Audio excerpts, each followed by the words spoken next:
like your Audacity is running? Yes. You see, I had a way to segue this, and then my head fucking blanked. So I'm just going to say randomly, I have it running. You have the Audacity. Yes. It is Harry Potter and the audacity of this bitch right now. I've been going a lot more on TikTok than I used to, and I don't know why, but Audacity has just become more and more a part of my standard vocabulary after like being on TikTok. It's fucking weird. See, TikTok culture is like really weird. It's good to you don't engage in it. You just step back and watch the insanity. Because like you use a lot of words that you don't expect to. Caucasity is making a comeback. Which is audacity. Caucasity. Which is audacity, but specifically aimed at white people. Oh. Yeah, you know what? I should have been able to figure that out. I saw a fucking TikTok video, and like it legit made me fucking like burst out laughing, because it's so you know how you can like stitch one video together with another one, and it's a video of two girls who are like out driving or something, and then like the title on it is trying to like on a hunt to find the lost treasure, to find out where men get the audacity, and then someone stitched together with it him flying in like a Indiana Jones jacket or something, going, me fleeing with the lost found audacity. The dumb shit people stitch on TikTok is honestly pretty uplifting. Like, I'm not gonna lie. So, like, my experience with TikTok is like one of three things. One, it's somebody making a very cursed like Megalovania mashups, because of course it's me. Yeah. I run into like a bunch of artist memes, or for some reason, like whenever, I don't know if it's just specifically my area or because I liked a TikTok about a kid going on a hunger strike, but like not hunger strike, but striking against their work. I was about to say a hunger strike, Jesus. No. But because I liked that video, like relating to that, now a large portion of my TikTok is just communism. What just like yeah, it is just unabashed communism, and I'm like, so this is where it's coming from. Okay. I fear that it says a lot about like the algorithm when that's what you see, and what comes up on my TikTok is a bunch of fucking thirst traps and food videos. Maybe it's because I made sure to click only on anime and nothing else, because I just I want them sweet, like beautiful Misery x CPR x Reese's Puff mashups. Oh yeah. Have you heard? Have you heard that fucking horrible thing? The one where one is like, "How can this be? Set me free," and then one is pump the dick like I'm giving it CPR or some shit. Yeah, that. And then the third one is Reese's Puffs. Yeah. I love it. I see. Just give me more of that. If I would have like more of that and less of like people giving me statistics about all the horrors of capitalism, which I already know, by the way. That's related to my shower thought today. But if I could just stop being reminded of it for 5 minutes, I'd be happier. The only thing that I'm also getting a bunch of anime stuff, but what I'm getting the most of is the Japanese voice actors just going ham. I remember I sent you a video of like the English and Japanese version of Ichigo going Bankai, and I have the biggest boy crush on Johnny Young Bosch, but he as good as he is. The Japanese dude who plays Ichigo, who screams out Bankai, he's just fucking built different. Like, that fucking comes from his soul. Like, You know how when they use like an underwater filter for like Hollow Ichigo whenever he talks, like the Japanese voice actor just does that naturally. He like growls when he says Bankai, and I'm like, oh, sir, do you have a license for that shit? Oh my god. But being a fucking pyromancer with the fire he's spitting, goddamn. Oh my god. Voice actors do a lot of crazy bullshit. They do. Go ahead. Actually, go ahead. Like the funniest story I have about voice actors is probably, hey, guess what, Metal Gear. But in the first Metal Gear, they had to fucking give all of the voice actors weird synonyms, because Konami did not want to become a member of the Actors Guild or something, so they had to like pay a certain extra thing for the voice actors. Oh. I don't recall like the specifics of it, but everyone was using a synonym, including David Hayter, who used the fucking name for one of the characters he played in an old-timey ass Super Sentai show that he starred in. Like, these people didn't give a fuck. Okay, so way back in the day, first off, like I know it's a shitty practice why they do it, but I do love the names they come up with it. Right. I used to actually review hentai with a friend of ours, and like our favorite part at the end of watching it, we would look through the credits, and we would see all the fucking like I can't remember all the top of my head, but like the pseudonyms you use for hentai for a lot of the English voice actors are the funniest fucking shit I've ever seen. I can't remember what his actual name is, but like the guy who voices Dr. Eggman from the Sonic X cartoon, he actually voiced like I think like one person, but like 3 different times. So he had 3 different fucking names. They all had to do with the size of his fucking dick, and it was hilarious. What the fuck? I was about to ask, like, do you recall any like big name voice actor who starred in hentai? And I guess like Dr. Eggman was one of them. Dr. Eggman, and like my favorite one who always comes up for some fucking reason, it's is Dan Green, the guy who did the English voice for Yugi. Oh no! It's wild when you like hear it, because he does the like. Okay. There was this one fucking like hentai we watched where he was. It's so jarring because he does the normal Yugi voice, like the young kid voice, whenever he's like trying to be all nice and innocent. But then he's doing like the fucking. It's like, oh god, it switches to deep Yama Yugi, and I'm like, oh god, it's horrible. Oh no. It's jarring and hilarious, and I love it. And after this, I'm gonna look it up. Like I'm kind of just waking up at the moment. I just had my meeting at my work, and I just got on here, but I haven't collected my thoughts together. But when I remember, I'll tell you. Please do. But speaking of like voice actors and Yugi, I remember. So the Japanese voice actor for one of the characters from Yu-Gi-Oh! Don't recall who because I never actually watched the show, but apparently it's a pretty prominent character in Yu-Gi-Oh! He voices a dude called Urianger in Final Fantasy XIV, and so because of apparently the character that this voice actor voices in Yu-Gi-Oh! Is known for always like more or less JoJo posing with cards, so they would every now and again just start doing dumb shit with Urianger where he would start doing JoJo poses with cards as well. And like there's a running theory that they only did that because like this is the voice actor. You know, I love it when shit like that happens. I know there's like I know whenever like the Japanese voice actor for Dio does anything, they always slip in a JoJo reference for some reason. And it's great. I think like the one that came clearest to mind, the fucking slime anime.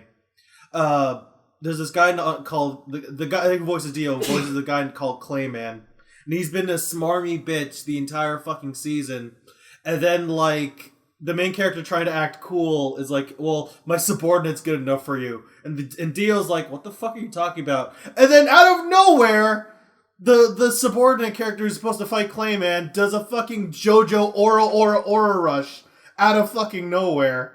Fucking nice. I love it. I love that so much, and I'm like, oh, we got Dio. We need to get him aura'd at least once in this series. Absolutely. I love shit like that. I'm not gonna. Yeah, like I also remember what is it? Dio's voice actor played. I saw that he was also. He was in Disgaea 5. Yeah, but no, he's also playing someone in what's it called? Attack on Titan, and I was like, really?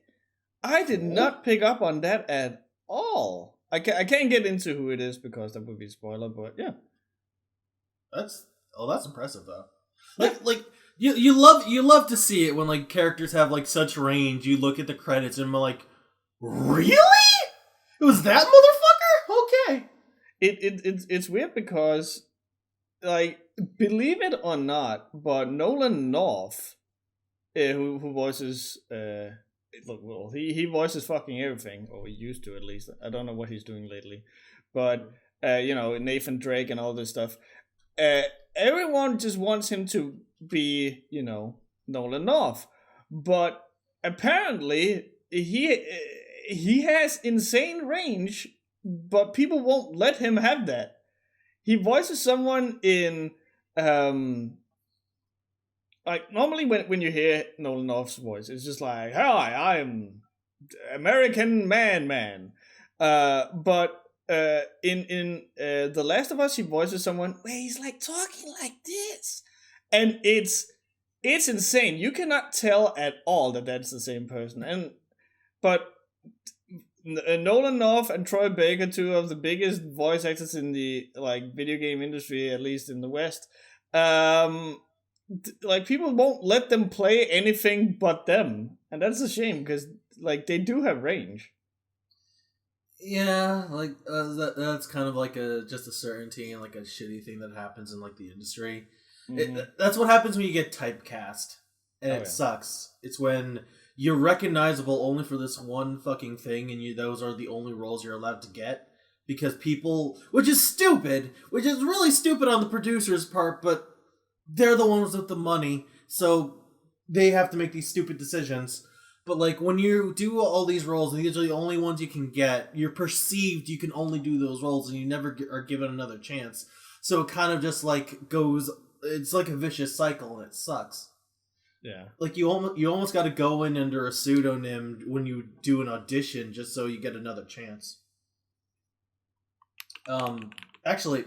Talking about voice actors, I remember we were in a call not last night, but like the night before, and I remember I don't remember how we got there, but of all people, what shocked me, Justin Brenner, the voice of Deku in My Hero Academia, he started his career doing a bridge series of all fucking things. He was Cloud in Final Fantasy VII Abridged from Team 4-Star.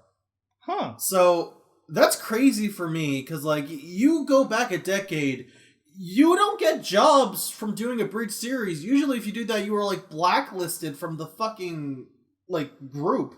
Oh yeah, it's crazy. Shit's changed nowadays. Like some people actively see that as you're marking the thing, but no, it's just like my way of saying, hey, I love this shit. Yeah.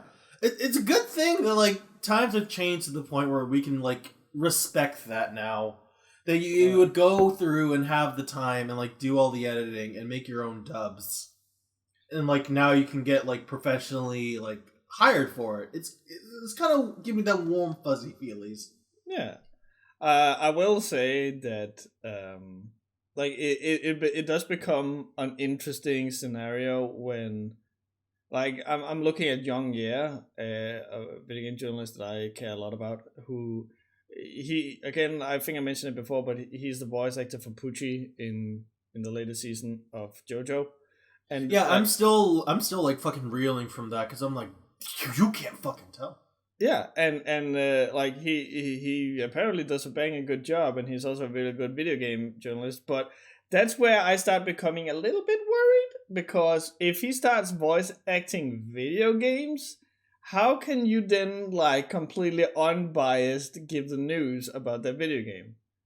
I've had the same thing. Like I mentioned in a video before, where I'm like I'm thinking of never touching uh like comics that like people have pledged to my Patreon or something with, unless they specifically ask me to, because I'm worried that that's like it's gonna be hard to take that as 100% like completely unbiased if I'm financially incentivized to give it a positive review.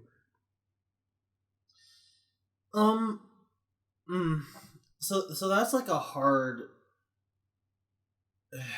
So I always thought that was always a hard gamble to take because like you have to like realize whenever you're giving like a news report or journalism take, you are everything you make is inherently biased because that's just a fact. No matter what you do, if it's like a review or if it's like an expose on something, you always have to look through something with your own lens, and you can try to take in as many perspectives as possible. But like, unless you're just like reading from like a teleprompter and you didn't think of anything but yourself, you are giving your own biased opinions because like everything from like how you frame something to how you talk about something, your opinion is gonna be sprinkled in there. And while I agree with you that it's rough that like. Oh, sorry, I lost my train of thought. I'm fucking tired. But like if you're involved in something, you're always going to be you're always going to have that like more of a incentive to like be biased towards them. But at the same time, now that you have this experience, I feel like your opinion is a little stronger because now you have like the experience and you know a little more of what actually is going on behind the scenes. But I feel like that can also become an issue because some criticism that I have gotten a good few times is that people have been like, "Oh, you did not go into how the thing is made" or something like that, and that is fair, but that doesn't matter.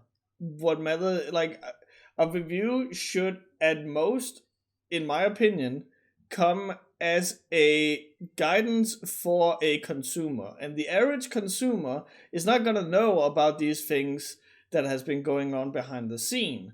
It's the same thing. Like I remember there was that video game Dust and Elysian Tale or whatever it's called, which is like oh, it's made by one guy. Whoa, and I'm like, yeah, but it's still not fun. Oh, people think it's fun. That's perfectly fine. But I'm like, who? Yeah, but it's one guy. I don't care. Oh, I'm suddenly supposed to give it all of the leeway in the world because it's made by one guy. Who gives a fuck? Is it fun? No, then fucking. Like I'll go to bed for a lot of dumb fucking Metal Gear things, but hey, oh no, Metal Gear 5, it got snuffed by Konami because guess what? Konami is a bunch of cunts. Oh no, so you can't judge the game because of that. Yes, I absolutely can. If I'm going into this as the average consumer who doesn't know anything about what's been going on behind the scenes, that's what the game is.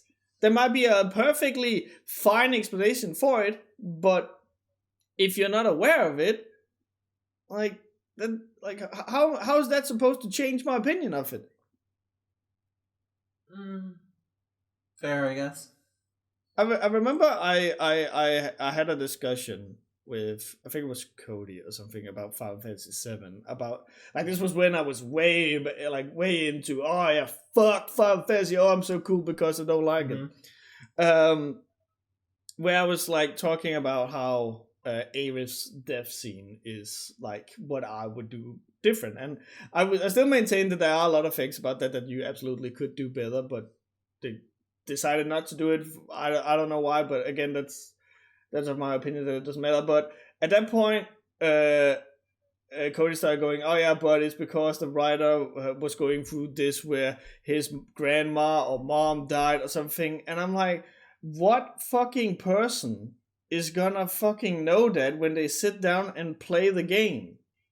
Like, something is bad. Something bad is bad. There might be a reason for it, but if I'm experiencing something bad, it's still bad.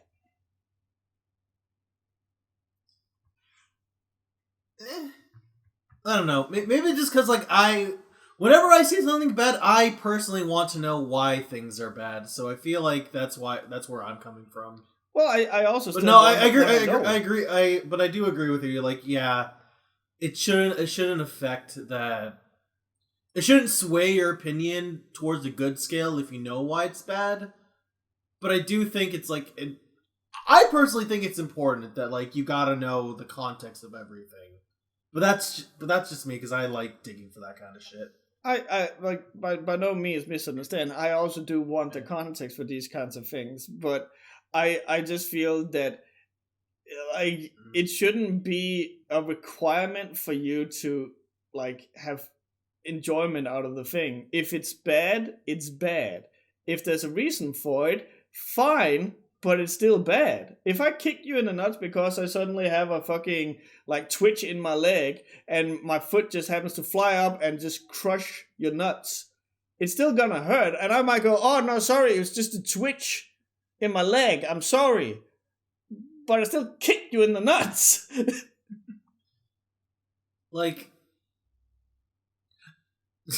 you bring up that example, and, like, I flash back to, like, something that happened in, like, high school where someone kicked you in the nuts. No, somebody didn't kick me in the nuts, but, like, they were, like, raising their arm. They accidentally elbowed me in the teeth, and, like, I didn't feel it at the time.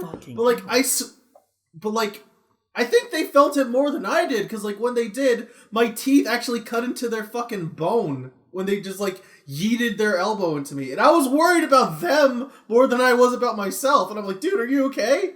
And I'm like, "I just elbowed you in the teeth. Why are you apologizing?" Bro, so I'm like, fucking drink all the milk in the world? How strong were your teeth? Apparently strong enough to pierce somebody's skin. Jesus Christ.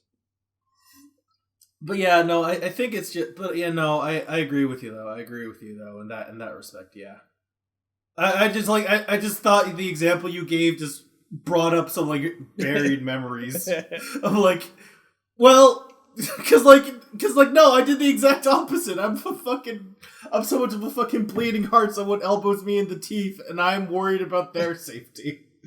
If you smear shit on your face to make an artistic statement, then more power to you, but you still smell like ass. Yahtzee, Croshaw, zero punctuation. Yeah. No, that's a good way to put it, yeah. Cloudies in a fighting game will be a biter. Oh yeah, like grappling, but with your teeth. Oh my god! It's just a fucking fish, just fucking jumping and nomming on the opponent, and they have to punch you off. No. I'm like Oro, but if he didn't use either of his arms, oh boy, I'm in a straitjacket and I'm just biting everybody. Oh, okay, yeah, you're just Melina. I'm just Melina. Oh, but I'm not hot though. She was so fucking hot. Oh, thank you.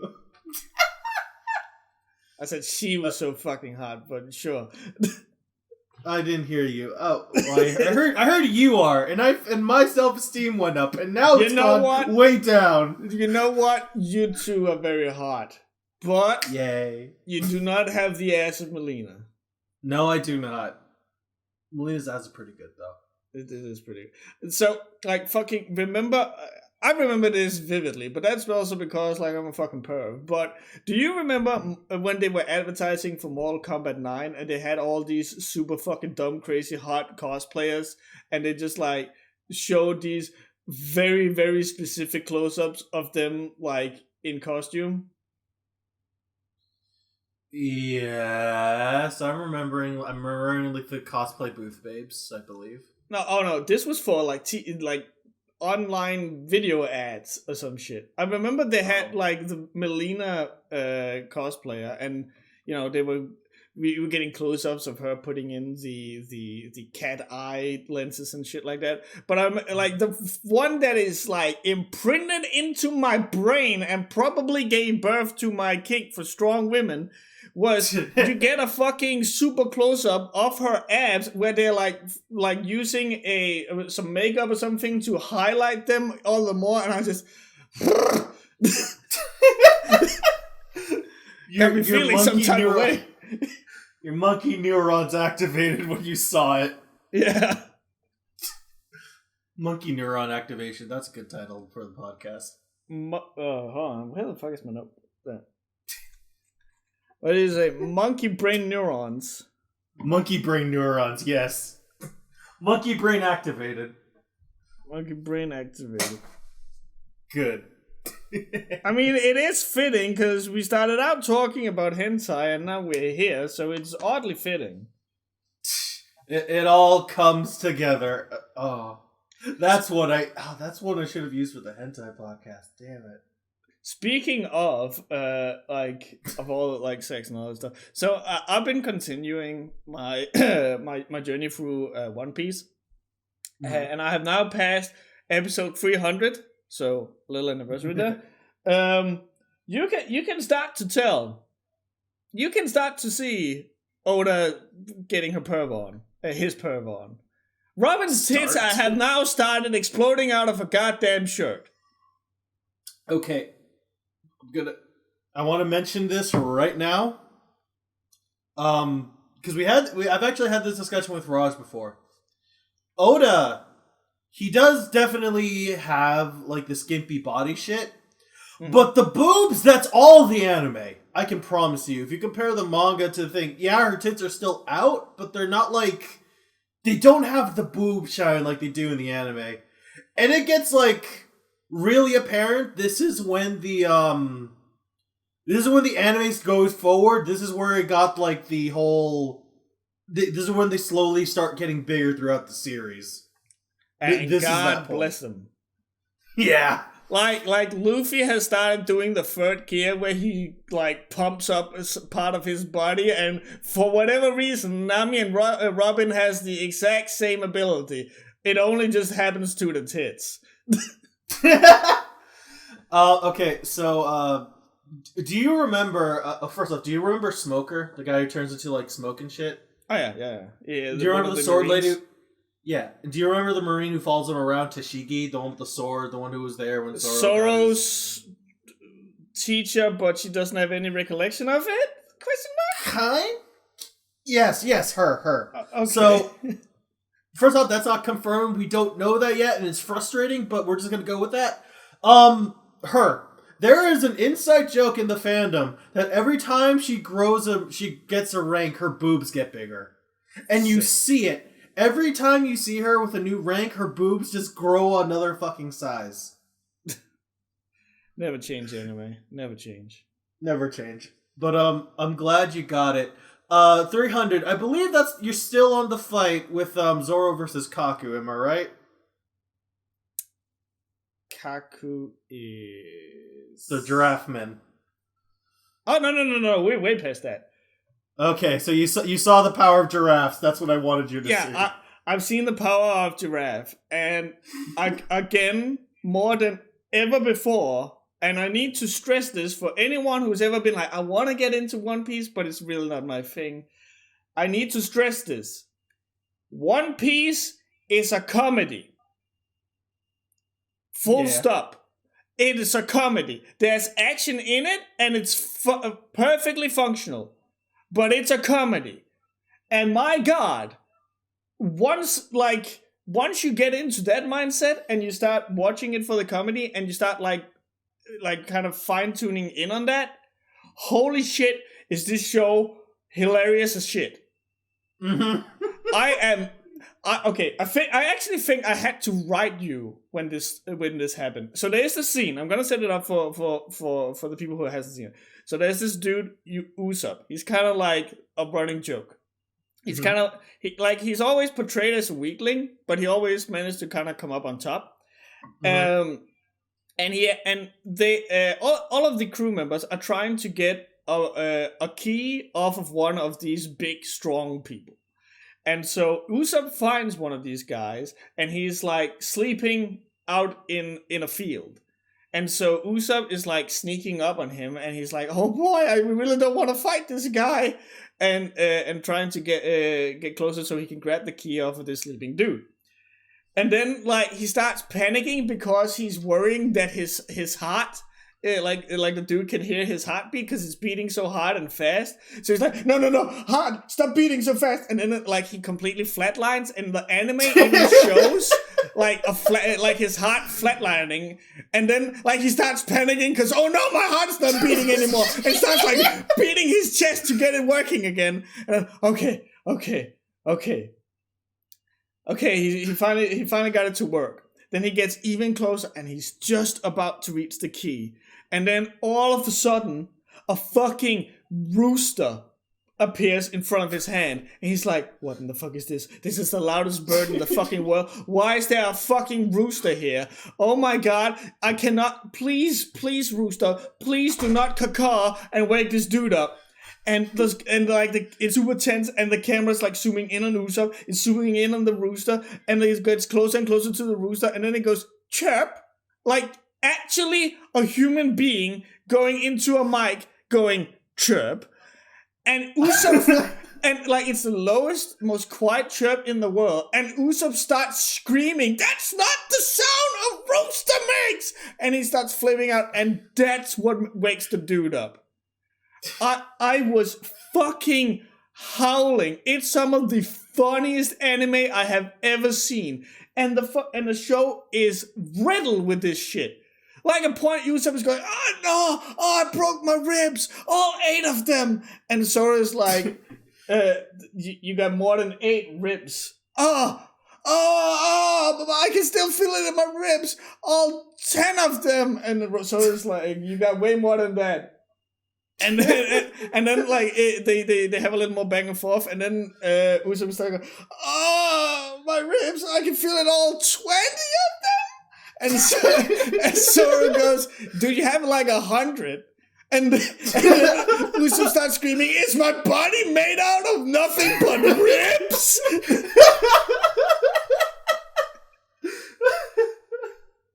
It is so fucking good. There is something to be said. You're like the prime example of why I love this series, because you fucking get it. You fucking can see when the dumb shit gets dialed to 11, it hits. But then you have all these funny scenes. You remember you have Usopp who doesn't know about ribs. And then, like, at the same time, you also remember this is the same dumbass who fucking took his giant slingshot and pissed off on the world. Basically. Yeah, so that's another thing that I really appreciate, because Usopp has kind of been, like, not even kinda, he has been, full stop, the joke of the show. He's a fucking idiot. The only thing he can do is that he's pretty good with a slingshot and talking to people. That's pretty much all he can do. And he's surrounded by people who are billion times more efficient in pretty much everything other than him. Like, you got Luffy, who has like his whole gummy thing and super strong. You got Zoro, who has his sword thing and is super strong. You got Sanji, who has his kicks and is super strong, and he's also a fantastic chef. You have Nami, who's a fantastic navigator. She's very, like, smart and scheming and all this shit. You have Robin, who is incredibly intellectual and who has, like, her hand superpowers and shit. And you have Chopper, who is a reindeer, who can be super fast, super strong, and he's also a doctor, by the way. And then you have Usopp, who has a fucking slingshot. And when he's this much of a joke the entire show through, there is a point where I'm at now, trying to keep it vague for the sake of, like, in case people want to watch it, but where something has happened where they've just heard one of the members' conviction about like life in general, I guess. A person who has been convinced that they only exist to die, and then hearing them scream at the top of their lungs to the point where I am dead fucking certain I heard the voice actress voice straight up crack as she screams this, but she just screams, I wanna live. And so, what is the response? Without a second of hesitation, after his captain tells him to, Usopp arms his slingshot and fires a fiery bullet at the flag of the biggest army in the entire world. This is a dude who was afraid of sneaking up on a single guy, but because he has his his crewmates back like this, without a second hesitation, without like shaking or shivering or stuttering, he nods, says sure, grabs his slingshot, fires this bullet, and declares war on the entire world. Like, mission complete. Yeah, that is only something that you can get from something like One Piece, where the entire thing is the character dynamic between each other, and I am deeply impressed with like all of this. I will probably say, just to kind of like, before I go too much into, oh, this is the best thing ever, before I go too much in that direction, I will say, once we start covering these things that are not nearly as epic, I am probably gonna have moments where I'm like, come on. I'm like, this isn't as great. I feel like this is definitely a high for the show, and I think you said as much. I keep mentioning it. Like, you're in what's considered to be the best arc pre-time skip at the moment. This is the point where if you cannot find anything good about this show, anything you like, just drop it.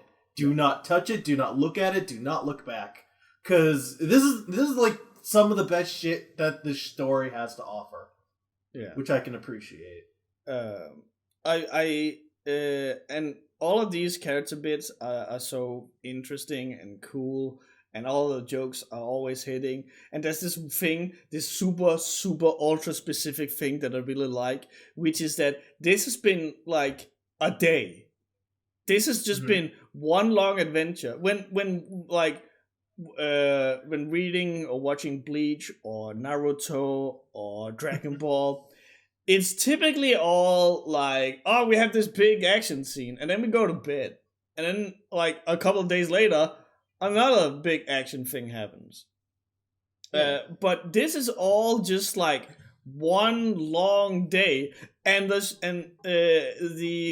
anime doesn't shy away from that. Everyone's like, their suits are destroyed, they're dirty, they have like dried blood on them and something. Like, you can tell they're having like a long fucking time, and I live for that. I think that's super fucking cool. But with all this being said, the fights are still pretty weak. Oh yeah, definitely. I agree.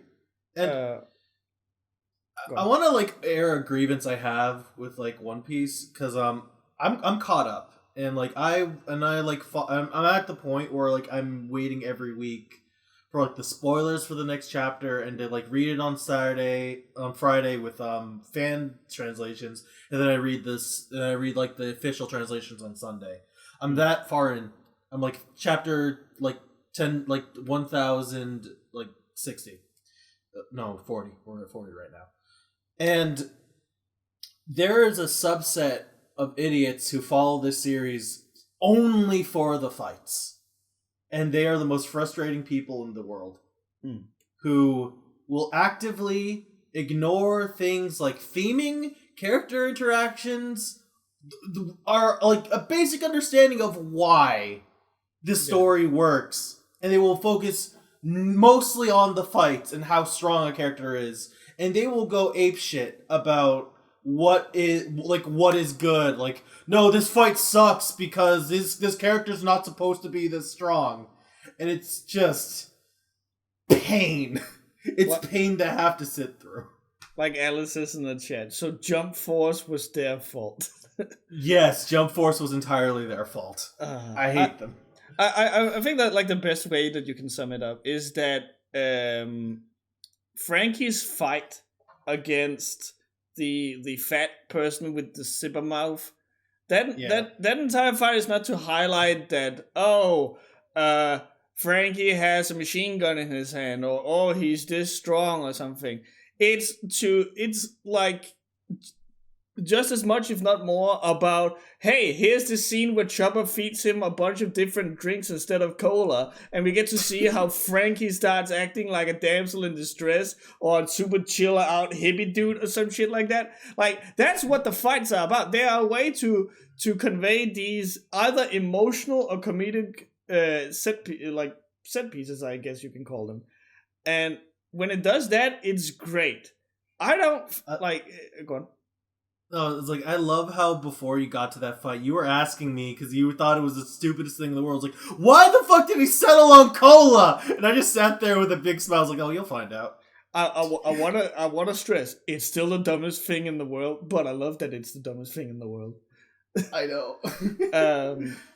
But you now where I'm at now, you have Luffy fighting a guy who's like a leopard or some shit, and it's like when he first goes into second gear, which I honestly thought wasn't gonna happen till like just before the time skip or after the time skip.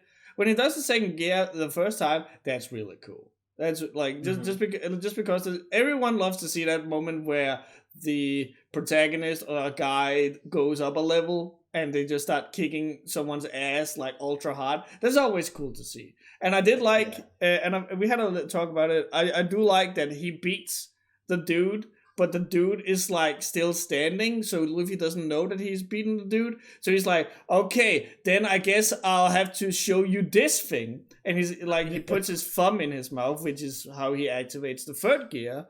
But then the dude passes out, and that is such a fucking great theming device that it's like there is something that's even stronger than what Luffy has here.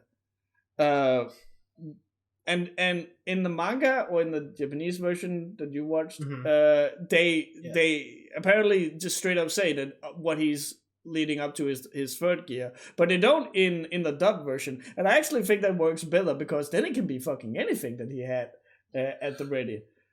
Oh yeah, like you told me you got to that point, and then he only right before he fucking like released it, it was like, oh shit, I did not put it together. He put his thumb in his mouth, and that was like him using third gear. Holy shit, he had this the whole time, and yeah, he did.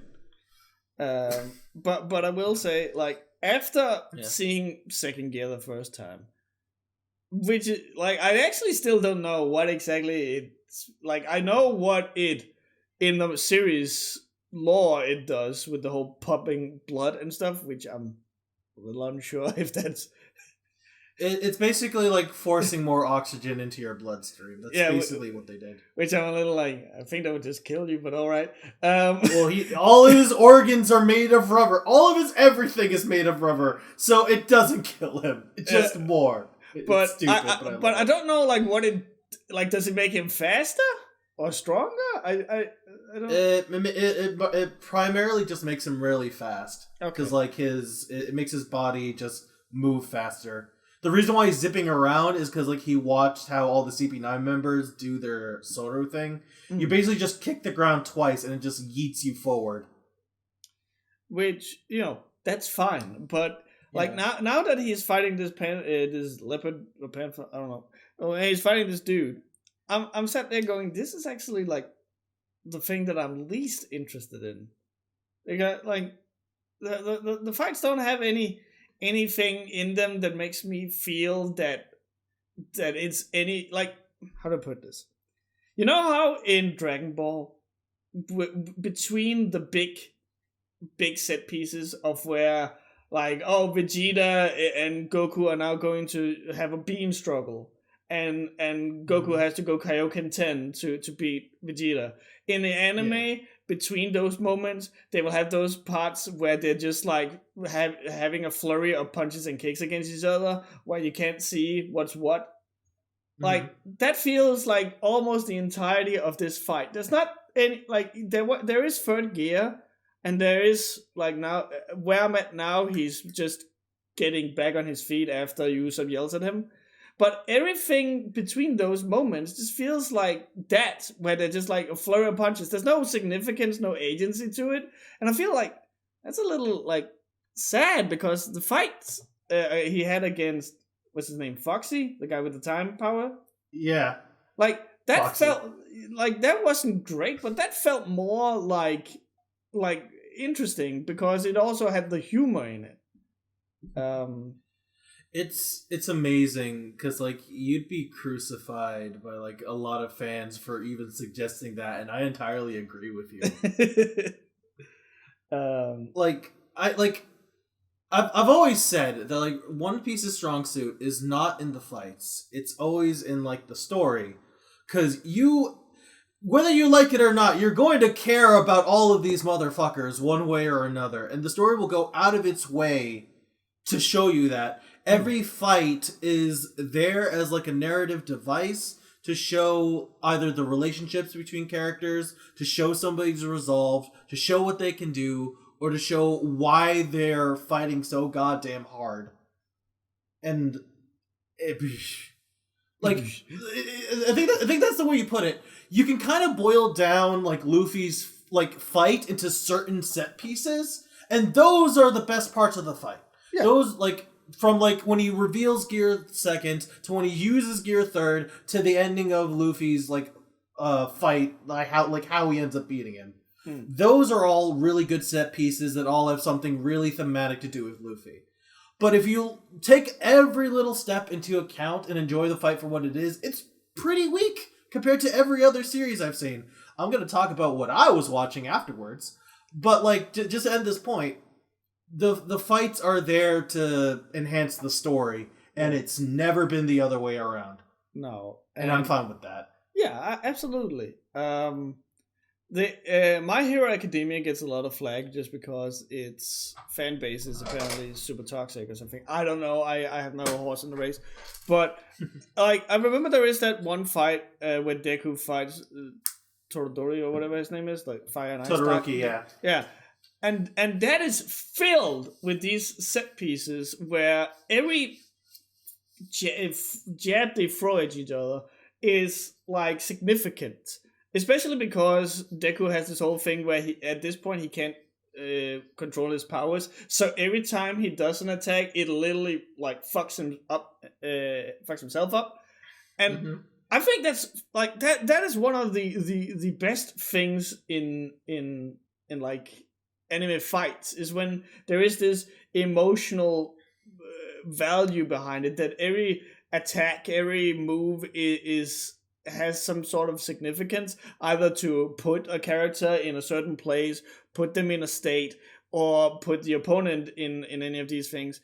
So in One Piece, it's just like at this fight in particular, it's Luffy jumping all over the place and throwing his hands around. And sometimes he hits, sometimes he doesn't. Sometimes he gets hit, sometimes he doesn't. And like there's nothing there. And it's so interesting to have that contrasted with pretty much every fight that the others had to go through before. And I think if you do that parallel, you can see why those fights work and this one doesn't. Like Zoro versus Kaku. Yeah. Where like, oh yeah, we are showing these cool moves like, oh, Zoro does Ashura where he gets like 9 swords or something like that. I remember it was an odd number because how the fuck? But it's 9 swords because like 3 heads, 3 arms, 3 teeth. Yeah, it's dumb. In the best way. Yeah. And then you have like Kaku going like fucking like he uses his long giraffe neck to coil around himself. So it's like now I have no weakness, but also I cannot move or something. Like it mixed the kind of sort of serious fights with cool fight set pieces together with what makes One Piece great, which is the humor and the characters interacting with one another. But that is completely absent from this fight here with Luffy and Leopard Dude. That is just fighting. There's no character dynamic, there's no humor, there's no like the only thing that has come out of it is Usopp from outside of the fight talking to Luffy, which, by the way, it does bring up a cool line, which is, "This isn't hell, this isn't even close to it, so I can't die here," because they promise each other we're going to sail to hell and back. And like, okay, that's pretty fire. That's pretty fire. Okay, I can fuck with that. But like, that's it. So like, I think that's an interesting.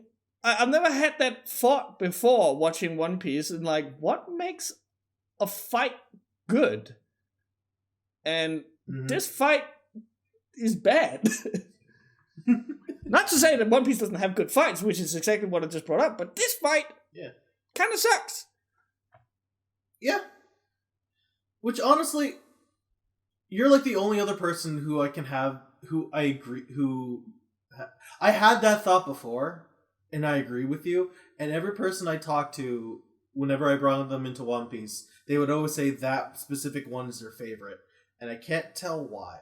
Maybe it's because it felt the most like the DBZ punching each other kind of thing, because that's the most you're gonna get out of that. Yeah. But people seem to love that, so I'm like, okay. But like, again, my favorite moments of the fight are like the standout moments, especially the ending and how Luffy ends up fucked up because of it. No, I'm not doing it. Oh, okay. Oh, okay. Well, you'll get to it. You'll get to. Sorry, I forgot. I forget the episode numbers because again, It's fine. I'm running on manga panels. I'm not running on episode count. That's fair. That's fair. So you'll again, if you take everything down to just like the standout moments in each fight, and you read what that means for the characters, it all comes together and it's great. But yeah, no. What makes a good fight, and I'm going to transition, is because while you're there, I also reached a pretty landmark stage in my catch up. Because I told you I was reading Hajime no Ippo. I was like watching Hajime no Ippo. I'm reading at the same time. But I have just finished the first series of Hajime no Ippo. Where does that stop, actually? Because I only read the manga. Really? Well, I'm reading them both. So the first series, it's not. I did not get to Tekken Kamogawa. No, I'm that's not there in Rising, I think. That is in Rising. That's in the third series, but it stops after he gets the championship belt from Sendo. Okay, so you watched that. Yeah, so I watched that. I also watched the two movies that are between, which I found out were canon. Oh yeah. Which was versus Sanada, I think his name. He was the doctor guy. Oh yeah. That's a cool fight. And I also saw Kimura versus Mashida. Ooh. Oh my heart. So first I want to say, like, Ippo is like is in my opinion is like the polar opposite of like One Piece, where it is hilarious. You get so much of the goddamn like character demand of everyone just palling around and goofing off, because you get that a lot in the beginning of One Piece, but as like the story goes on, the scope like goes so goddamn wide that you do get moments with the characters together, but it's so few and far between, which is. Admittedly, it is a bit rough. I do want more of the characters just being fucking bros. Yeah. But again, like, you know, when you have the scope so wide, you can't have that anymore, and it sucks. But like here, I get that all the fucking time. I get it until I'm sick of it, but I still fucking care about everything. Have they actually found the One Piece yet? No, they have. Well, the main characters have not. But we finally find where it is, what it is, and like we see it from like Roger's perspective when we see it, and that's like 1,000 chapters away from where Lhasa is. Okay, real quick before you continue, I always love that part about One Piece where it's like, is it this thing? Yeah. Like there's so much ambiguity in it all, but in the best way. Like, do we know what the One Piece is? Kinda. Does Luffy get like superpowers? Kinda? Yes. Does Zoro get another sword? Maybe? Like, it's so, like... Actually, keep that thought in mind by the end of Enies Lobby, okay? But also, they said the One Piece is the friendship made along the way. No. We can say specifically that is not the One Piece, thank God. I think too many people made that joke, so they had to, like, do something to go, no, don't worry, it's not that. No, he was actually asked that in an interview, and he says, "Oh, fuck, no, I'm not doing that. That would fucking suck, wouldn't it?" Okay, kudos. Like, they are getting a physical reward, and they are gonna get something, like, tangible. So it's a thing, and when you get the thing, you laugh. That's the only thing concrete we know about the One Piece. Also, I guess it should be mentioned. Like, somebody got the. There's a joke that Usopp always likes to make, where it's like, "Oh, I can't go on that island because I'll contract the I can't go on that island or I'll die disease." That also becomes a thing. Oh, god damn it! It's great, but go on. Okay, so I want to go back to Hajime no Ippo, how it's like the opposite, where that series is very much, it has two gears. The first gear is dumb fucking friends hanging around and making cock jokes all the time. Yeah. It's great. It's dudes.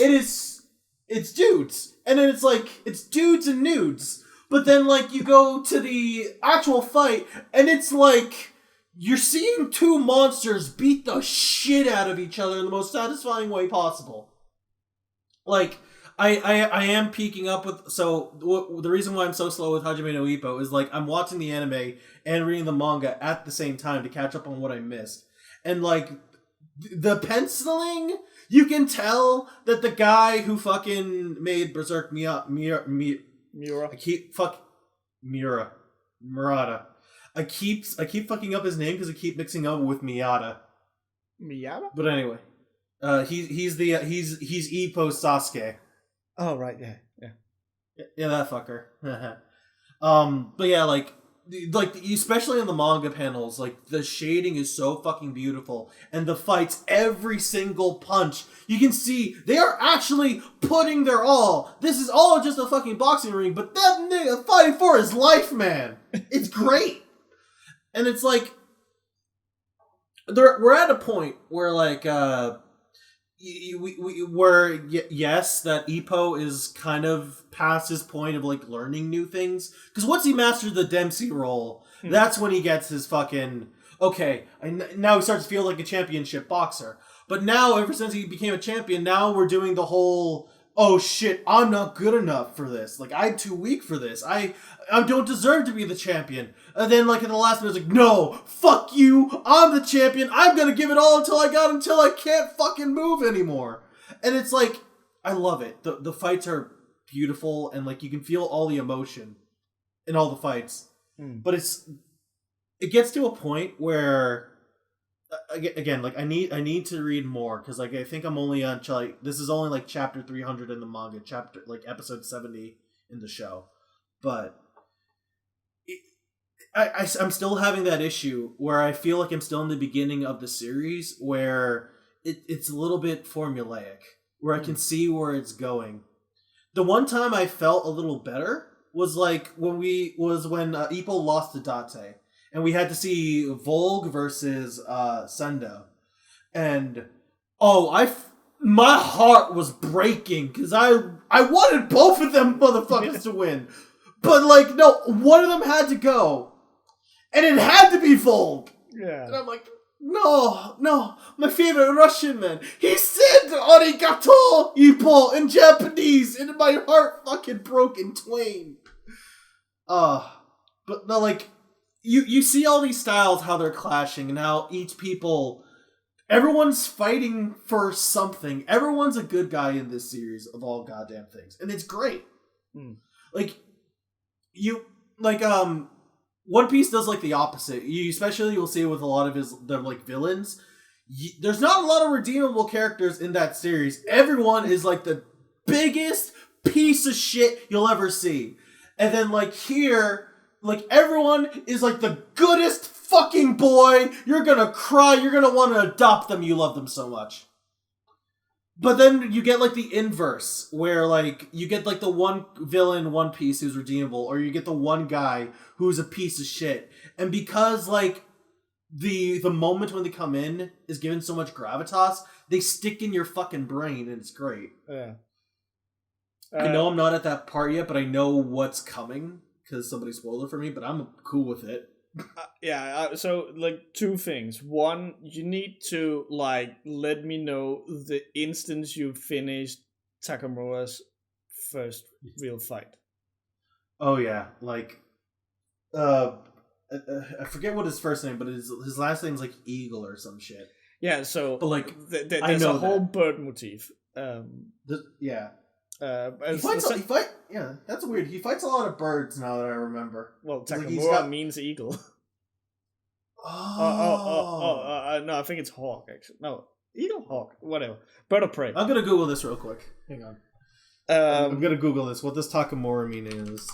That's also why his I don't know if you've seen it yet, but his fight jacket is a bird. Yeah. In a lot of the fight posters he does like he's always got a bird on his shoulder. Yeah, he's got a bird on his shoulder. Yeah. Actually, sorry, I just remember like the name that he had for Sendo versus Ippo, and it's Lollapalooza. Lollapalooza. Oh, that's great. But speaking of that was the other thing I wanted to bring up. Like, so after I've kind of given you the assignment to watch Ippo, I've been like looking up more and more clips because that like the experience I had with the anime of Ippo was maybe the first 10 episodes of the anime, and then I just started watching clips because I started reading it. And so I after getting you to watch it, I started watching the championship fight between Sendo and Ippo. And they went there. Like the last fight, they do that thing I love in anime where they take the theme song and start blasting that shit on max volume as people are just beating the fucking tits off of each other. And I'm like, well, this is fucking amazing.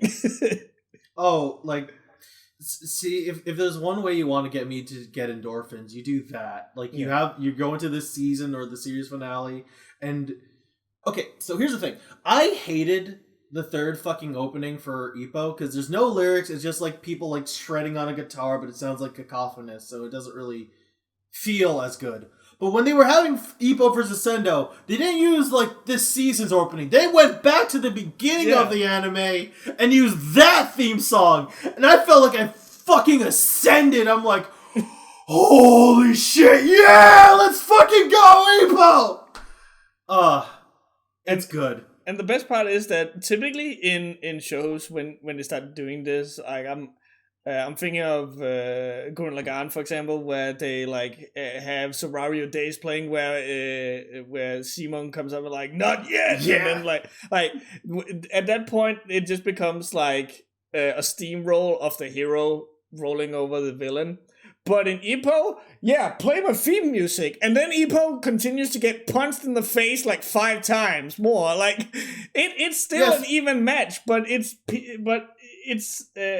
does that thing where it highlights what Ippo does really good about these fights, which is that in this fight, these people have realized more about themselves and the meaning of strength and each other, and have come to a realization, and that is what's being celebrated by the music. Not them being like, oh yeah, I got another surge in strength.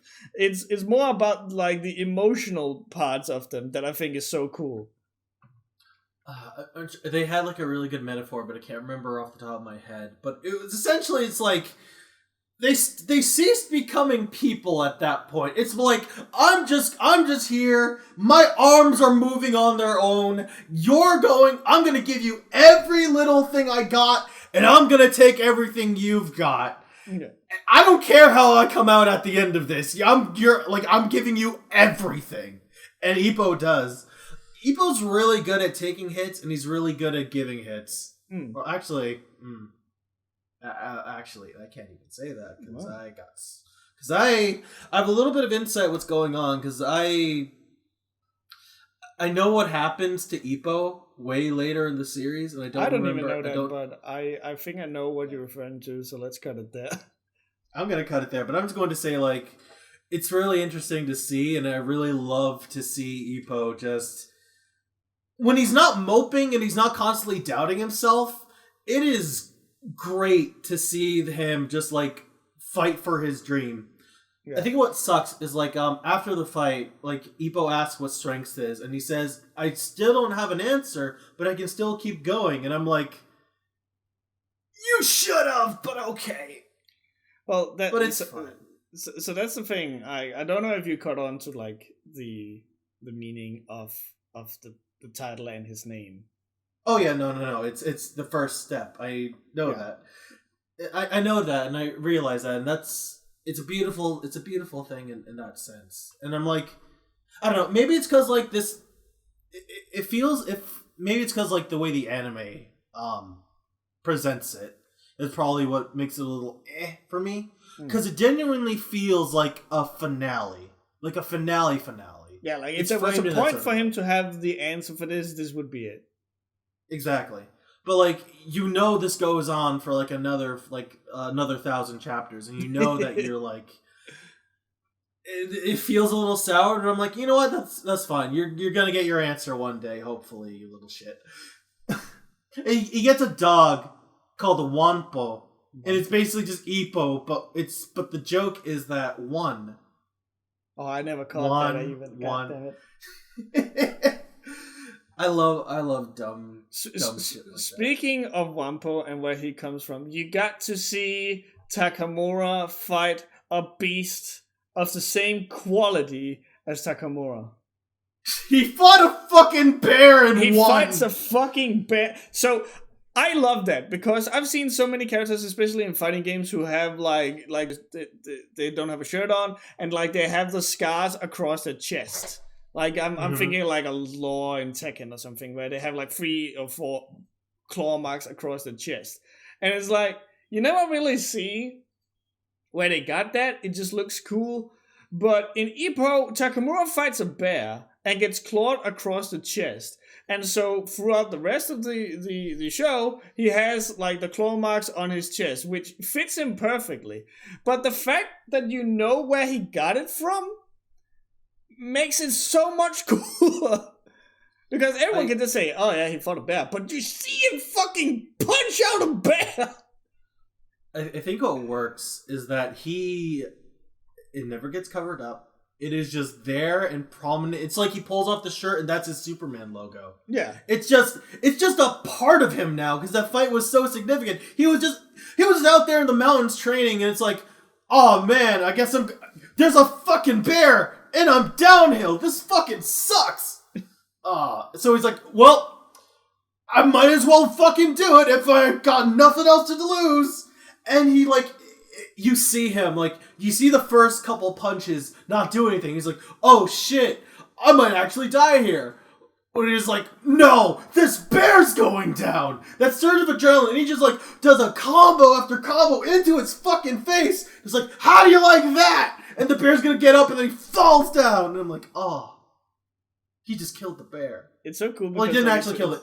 It's very much like a Takamura moment, but it also has that moment where like he's actually thinking about maybe dying, and it's a very human moment for a character that is so like dumb in a sense, like Takamura is. Oh yeah.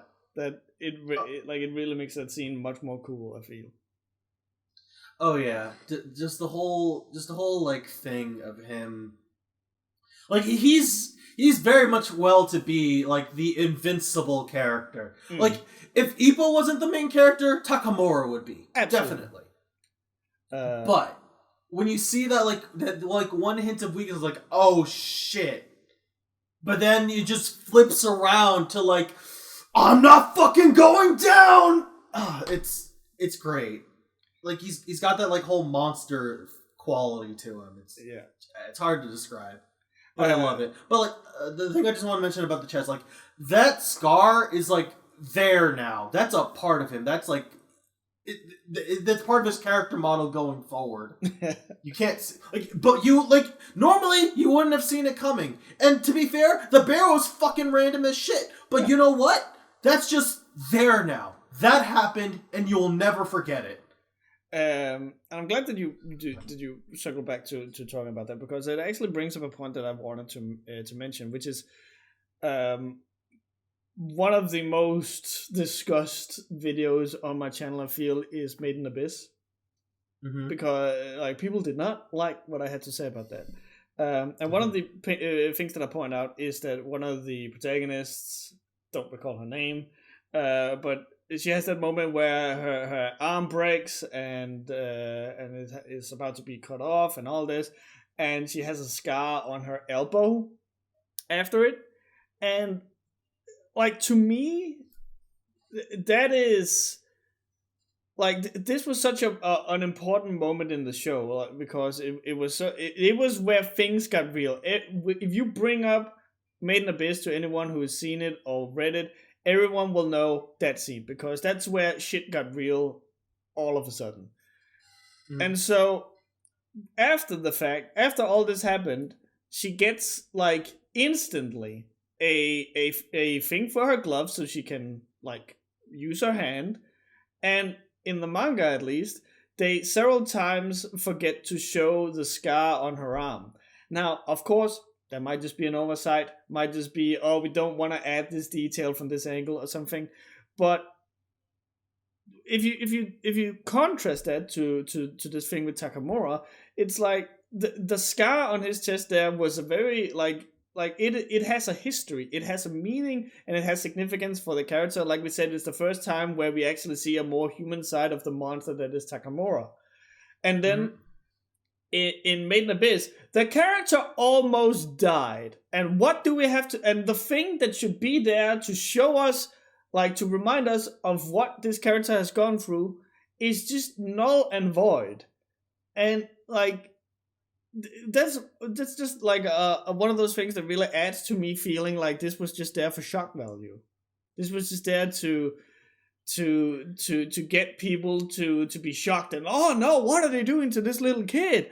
Because it initially it doesn't matter. The adventure continues unhindered after that, and there's no repercussions for it. The character can still use her arm, and the scar gets forgotten half of the time. And I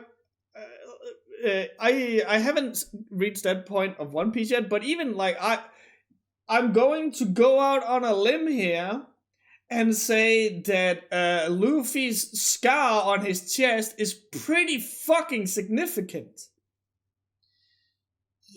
Yeah, I'm gonna go out on a limb here, because I actually do sort of know why it's significant, that the scar across Zoro's chest is pretty fucking significant. Because this is the moment where Zoro experiences a super one-sided loss, when he's usually been just wiping the floor with people. It's a defining moment in his life where he realizes, I need to keep getting stronger.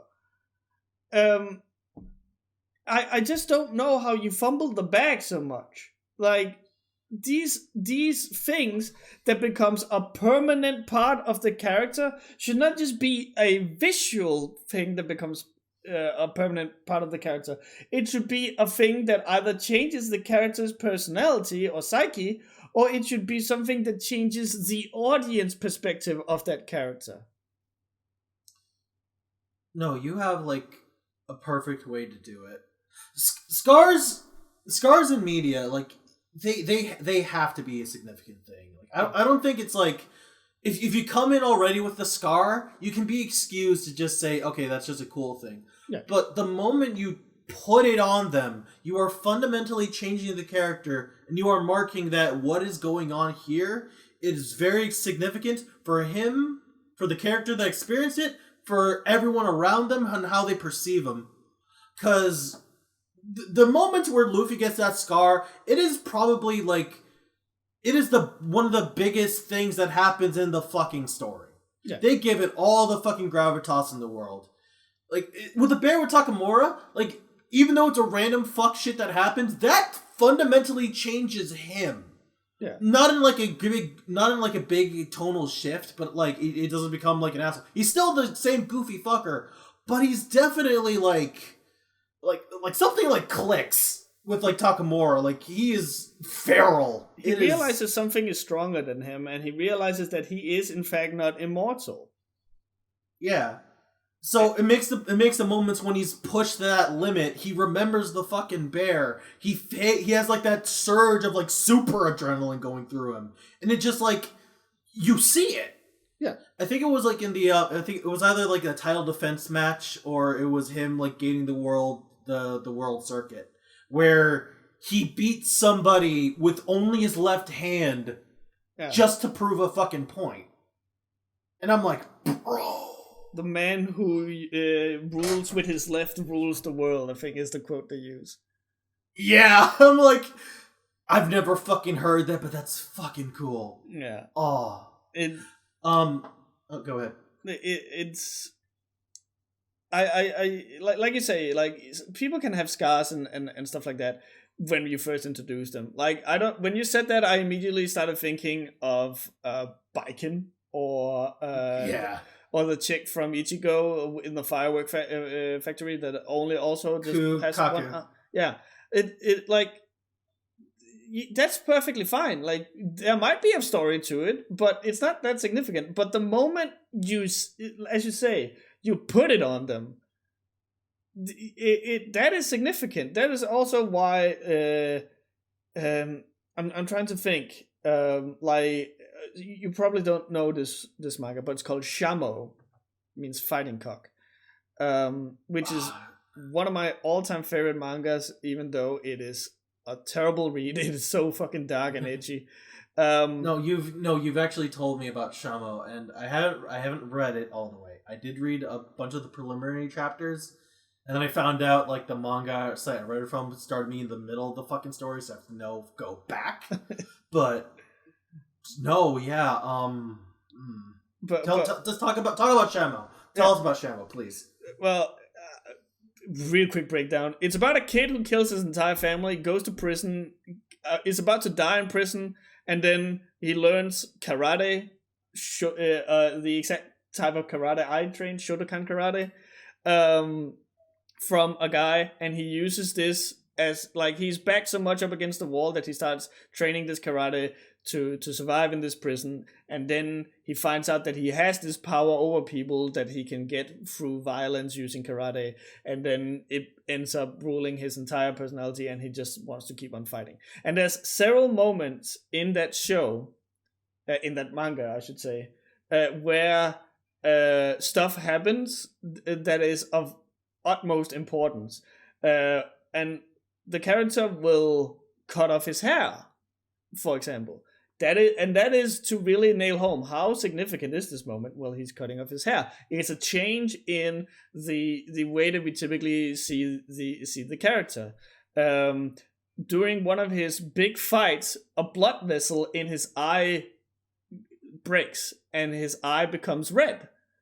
And that is to really give significance to this fight that he's having at this moment, because at this point the protagonist of Rio is unapologetically evil, and the dude he's fighting is like a super goody two shoes. So it's like to show this like how evil Ryu has become at this point. And I just feel that like even if you look at Dragon Ball, hey, what was a super significant moment for Goku? Was it possibly during his fight against Frieza? What signified that? Signified the turning point there? Oh, it was when his hair started fucking glowing. Like, visual changes to a character needs to have a significance, and you can also reverse it. That significant moments needs to be highlighted, but that is more of an optional thing. Mm-hmm. I just feel that just to bring it all back to what we were talking about, in Made in Abyss, when you have like such a significant scene as this was, and you actively put in the effort to go and say, oh no, this character's hand is fucked up now, and she's gonna have a permanent scar, and then you keep forgetting that the scar exists, and you don't actually have the repercussion of her hand being fucked up at any point, then like all of the significance that this scene could have had that was right there and easy for you to use, out of the window. Now it's just another bad thing that happened to the character, and it has about as much significance as them tripping over a rock and scraping the knee. Mm-hmm. I like how that we're having the discussion about Scar, because I'm just thinking of like other examples in media. Like, first off, like the way Made in Abyss handles it, you can definitely tell a lot of the bad things that happen to them is like filling some sort of like sick fetish or something. Yeah, that's just a fact at this point. I'm thinking like 2 examples come to mind where like scars are kind of like where you can see what they're going for, but they never really do the follow through. First one, and people will be bad about me. I'm catching up on My Hero Academia with a friend of mine, and we see Deku's arm continually get more and more and more fucked up. Like we see that his hand, which I appreciate too, and they keep telling him that if you keep doing this, you're not going to be able to have arms anymore. And I'm like, oh, and like he still does it because he's Deku. Yeah, but at the very least, you see like his arms gradually change. Like like every time he uses it, his arm goes red. But if he uses it twice, his arm goes fucking purple. And it's disgusting, but it's like, you know what? That's what happens. You fuck up your arm, you're gonna get horribly destroyed. Yeah. And like Ida, his arm is also fucked up, but like he actually had to tell Deku, he was like, man, like my arm, I have numbness in my arm and I can't make a tight fist with it.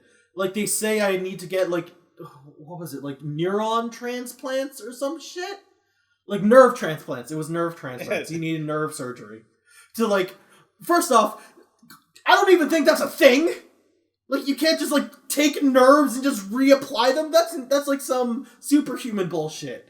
But he's like, I'm not gonna do this until I figured out what it's mean to be a hero. And I'm like, oh, they make it really serious. And I think if like Deku wasn't the main character, he would have been sidelined. He would have been given the Rock Lee treatment. Yeah. And you know about the Rock Lee treatment.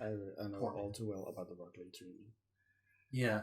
So, but I'm like, I appreciate that they do give like scars and damage like the fucking gravity it deserves. And I look forward to seeing where we got to the point where I stopped in the manga because I caught up at the time. It's when All Might and All For One fight for the first time. Okay. So if I learn any more about that, I'll tell you. But Deku is like the good version of how to use scars. But a bad version that I just remembered. You're gonna love this shitty episode. Do you remember Steven Universe? Oh yeah. Oh yeah. So you remember like the donut lady from like the first episode? Her name's Sadie. She goes with Steven. Yeah, baby. You don't have to remember. It's fine, dude. Okay. They're all shitty. But Steven, Sadie, and like the fucking donut eater motherfucker. They all go to like a deserted island. They're like, you know what? This is fine. Steven's magical. This is cool. And they have to like fight an invisible monster shit. And like Sadie, for the first time, she's always been meek and sweet and all that kind of bullshit. But then like you have to see her fight for her fucking life and go feral. And it seems like it's a good episode. They do a really good job. Like they actually give her a scar on the side of her face from the fight, and that's just there. Despite all of Steven Universe bullshit, they never have to. They always remind you that the scar is on her face, which, from like a production standpoint, it's easy because all you have to do is just like change the model, and when everything's done like in Flash or stuff, you can just paste it on. It's no problem. But whatever. Even though you see it for like the first half of the series, there is a good fundamental shift that like, yes, this experience has changed her. She is now more like confident. She's like, oh, I experienced death. I can be fine. And you think it's a good character moment. And then a point in the story happens and none of that matters anymore. Because she just drops off the face of the earth and we are going to focus on forgiving this abusive mother figure. All right. Until we don't anymore. Because that's what the story's about. And I'm like, you had such a good thing going. You were doing one thing right. All you had to do was keep going, and then you just drop it. Scars can do so much good things for your character. You can show, whenever you want to have either a fundamental shift or you want to have some show significance in a person, you give them permanent damage. But the caveat with that is, like, you need to keep paying it off for as long as the story's going. Yeah. It's a turning point, Like, it's not a phase. Exactly. Like, that's what bothers me. The scar became a phase. Like, she has it up until the end of the series, but it's like, it doesn't mean anything anymore. And it should. You know, Like, it sucks. You know what show actually did this super well that I just remembered? Ooh, tell me. Full Metal Alchemist. Yeah. That show is fucking filled with that shit, especially Brotherhood. Like, hey, what's the most defining moment in that entire fucking show? Is it perhaps when Ed and Al try to resurrect their mother? I wonder if they got some lasting repercussions because of that. Oh, fucking right! Hey, one of them has no body anymore. Hey, remember that part where Mustang is about to lose his men and he fucking has to sear his wound shut in his fight against Lust? And it's the coolest fucking moment in that fucking entire show. Oh yeah, I remember that. And but there's also, like, every fight where Ed, that's the older brother, right? Yeah. Where every time that he gets, like, in a big fight, there's a wound on him. It's not, like, big noticeable, big fucking scar, but even like just little chips here and there, like on his face or on his cheek or on his arms or something. Like, you can see these. Remember when Scar gets his namesake?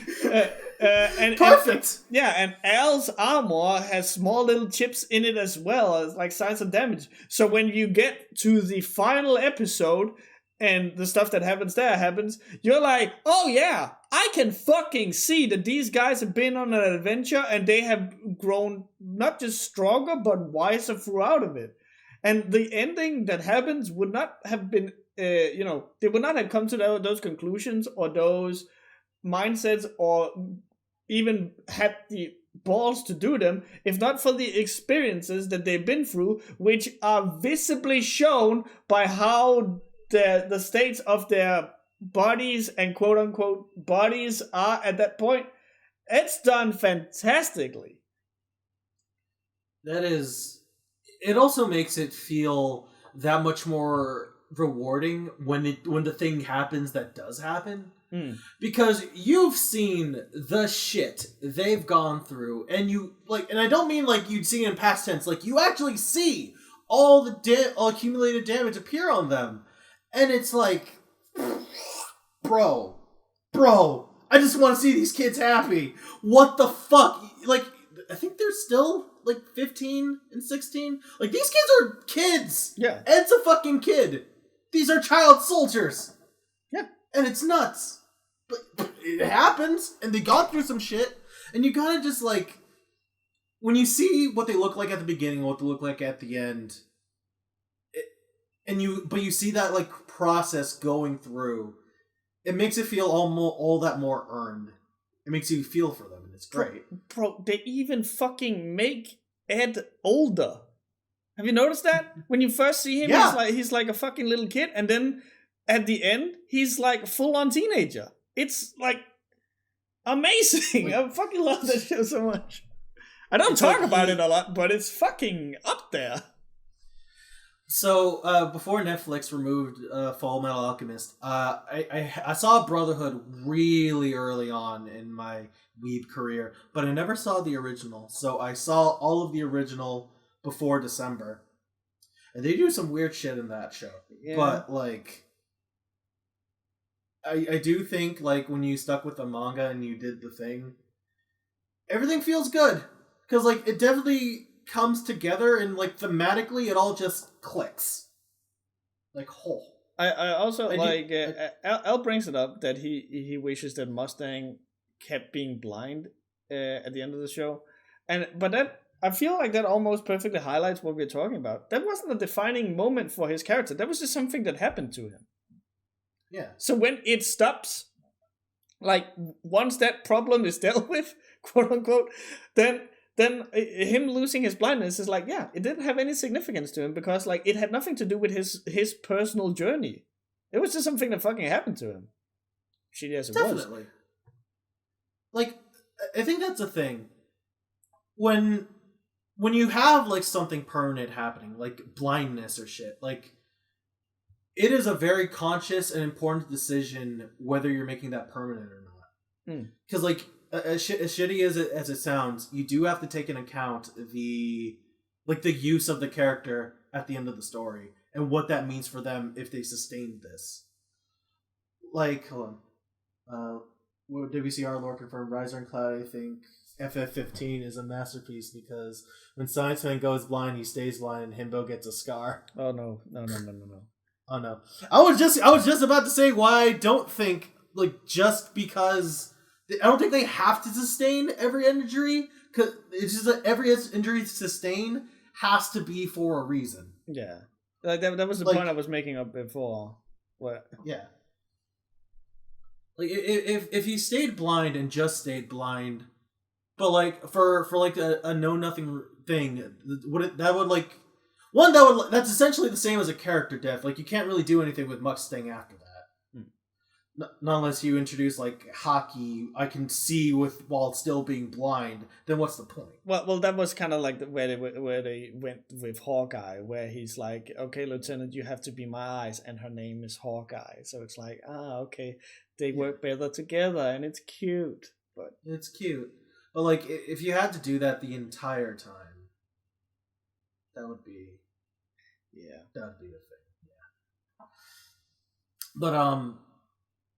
But point is, scars are very important. They're a very powerful narrative tool, and if depending on how you use them in your story, if you're gonna give them the gravitas and the significance that they deserve, don't do the fucking Min Abyss thing where bad things happen. We're reminding you bad things happen, but don't follow up on it. Yeah, don't worry about it. Like it was a phase. Yeah, it's not a phase, Mom. Oh, I broke my arm. Don't worry about it. We still have like 75% of a story left. Oh, fuck me. Risa Hawkeye is like a sleepy agent hidden triple S tier wife. She was awesome. It's like a tent pole. It can keep a tent up or it can stab a man to death. Sure? Yeah. That's a good way to put it. Hey, Claudia, you had a shower thought. That's right. I did have a shower thought. You don't really have a way to segue this, but like, Not me neither. That's why I just threw it out there. Okay, so here's my morbid shower thought for today. Because I don't know, because I'm hoping this isn't just the case in America, but I'm trying to find a way to phrase this, so I'm gonna think for a little bit. Now I'm starting to worry. So, you have a cost to be born and a cost to die. So when you're living, you're basically paying off a rent or a debt. But ultimately, when you're paying the price to be born or to die, you're not the one who has to pay it. That's everyone around you. So in America, the average cost to deliver a baby is between $5,000 and $11,000. And the average burial is between $7,000 and $9,000. And while cremation is seen as a cheaper option, it can be as low as $350 to as high as $10,000, comparing if you're considering all the other things that need to go into it besides the actual cremation. In America, it is very expensive not just to live, but to be born and die. So if you're working all this time just to like pay off the debt, that kind of feels like a little bit like Original Sin, doesn't it? Like you're paying off the need for you to exist. Is Cloudy okay? Okay. So I'm gonna have to refer to my Danish counsel here. Al, do we pay for childbirth? Because I don't think we do. I know we pay for funerals and all that shit. And like the lots and all. No, okay, no, thank you. Okay, we don't pay for we don't pay for childbirth. Okay, what the fuck? You pay for childbirth? Yeah, I thought that was a normal thing. No. What happens if you can't afford it? Do they put the baby back in? No, you just go in debt. No fucking wonder so many people in America are like, oh, I want one of these bathtub births or whatever the fuck. Because it's cheaper. Like, we talked about this before. Like, the cost of an ambulance is $5,000. There are people who will run away from the scene on their own broken legs because it costs less to run to the hospital than it is to get an actual ambulance. I just thought that was normal. Like, no. in a very poetic way, like, to live and to exist is like it's like the Bible. It's like original sin. You are born with this sin of being born and this like $10,000 debt, and you're spending your life to pay it off. I'm just like, I'm sure that you have a great point there. All I can think about is that you're basically buying a baby. Yeah, that's basically what it is, yeah. What the fuck? You could buy a PlayStation 4 instead. What the shit? That's funny because that's a lot of the reason why, like, why a lot of, like, older people nowadays are mad that people aren't getting married and, like, having more kids nowadays. Because they don't realize that it's expensive to have a kid. Because, like, way back in the day when wages could keep up, it's like, oh, you have a kid? Okay, it costs $350 to buy a kid. You still have to pay for it, and at least it was manageable. Okay, you're born with severe debt, but then you have to get a loan to go to school, to get a better job, to earn money, to pay off your life debt, and your school debt. But then you're going to die, so you have to pay more money into the life insurance. And yeah, no, that's basically, baby, no, I want an Xbox. No, that's basically how the cycle works. You pay to have a kid, you pay to be born, you pay for all the time and money your parents spent raising you, then all your time spent is like going into your current family until you have to take care of your parents, and then like when you die, everyone you took care of gets to pay for your funeral. So, I'm realizing two things here. One, or Xbox. I'm realizing two things here. One, holy shit, are we spoiled up the ass in Denmark? Two, I don't ever want to hear anyone badmouth that we pay more in taxes than other people do. Because, hey, guess what? Childbirth, free. School, free. Higher education, free. In fact, you get paid. That's the shit that still fucks with me. It's like, you get paid to go to school? What? Besides a loan that I had taken for the apartment I was living in at the time. No, fuck it. Even I actually paid it off. When I finished college, I was debt free. Like the moment I stepped out of that shit, I was debt free. But you guys are like, you're in debt from birth. Unless, of course, you can pay it. So Shane asked the question, what happens if you go over the border to Mexico or Canada to have the baby? You don't want to do that because then they won't be a citizen. What the fuck?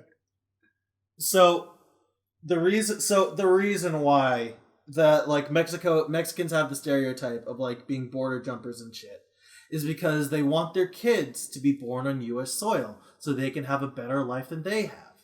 Because when you're born on American soil, you're given an American citizenship. If you are over the border when you have your baby, even if you are both American citizens, your child will not be an American citizen, and you might actually be separated from them. Okay. You can have a baby be deported, Lasse. Okay. Again, as far as I know, I don't have a child, but so I don't have any like experience with this at all. But I am pretty fucking certain that in Denmark, when you have a baby, you kind of just fill out a document going, what kind of like citizenship do, like, is this from this city or this city or this city? I don't think they actually go where, at what point, what coordinates were you on when the child left you with JJ. It's more like listen, if you are on the Canadian border, we want nothing to do with you. That baby's Mexican. Get him out. He doesn't have his green card. What? Okay, so hold on. Okay, super morbid here. Let's say that you are currently in the process of going across the border from America to Mexico. Mm-hmm. And as you're moving across the exact borderline, mm-hmm. and you give birth so that you start when you're on one side and like finish the moment you're on the other side. Like, someone has to come up with a measuring tape to go, like, how much of the baby is on each side here, so we can determine whether or not it's a Mexican baby or an American baby. No, that baby's illegal. You can't have him. What in the fuck? The moment you leave American soil, I don't care if you start crowning on American soil. If that baby leaves and ends and is out by the time any part of you is touching Mexican soil, that baby is Mexican. I am dumbfounded. I am speechless. And every day that I learn more about the American system, no shit talking America, but I get that much happier that I'm Danish. Oh yeah, no, definitely. Again, like we have these back and forths where I just have like a mental breakdown that like you get decent healthcare that doesn't cost you an arm and a leg. It would have been cheaper just to cut off the arm and sear it shut with a hot iron than it would be to stay in these fucking rooms. Like, okay, so actually, a thing I learned from TikTok of all things, because we're circling back to that shit. Oh yeah.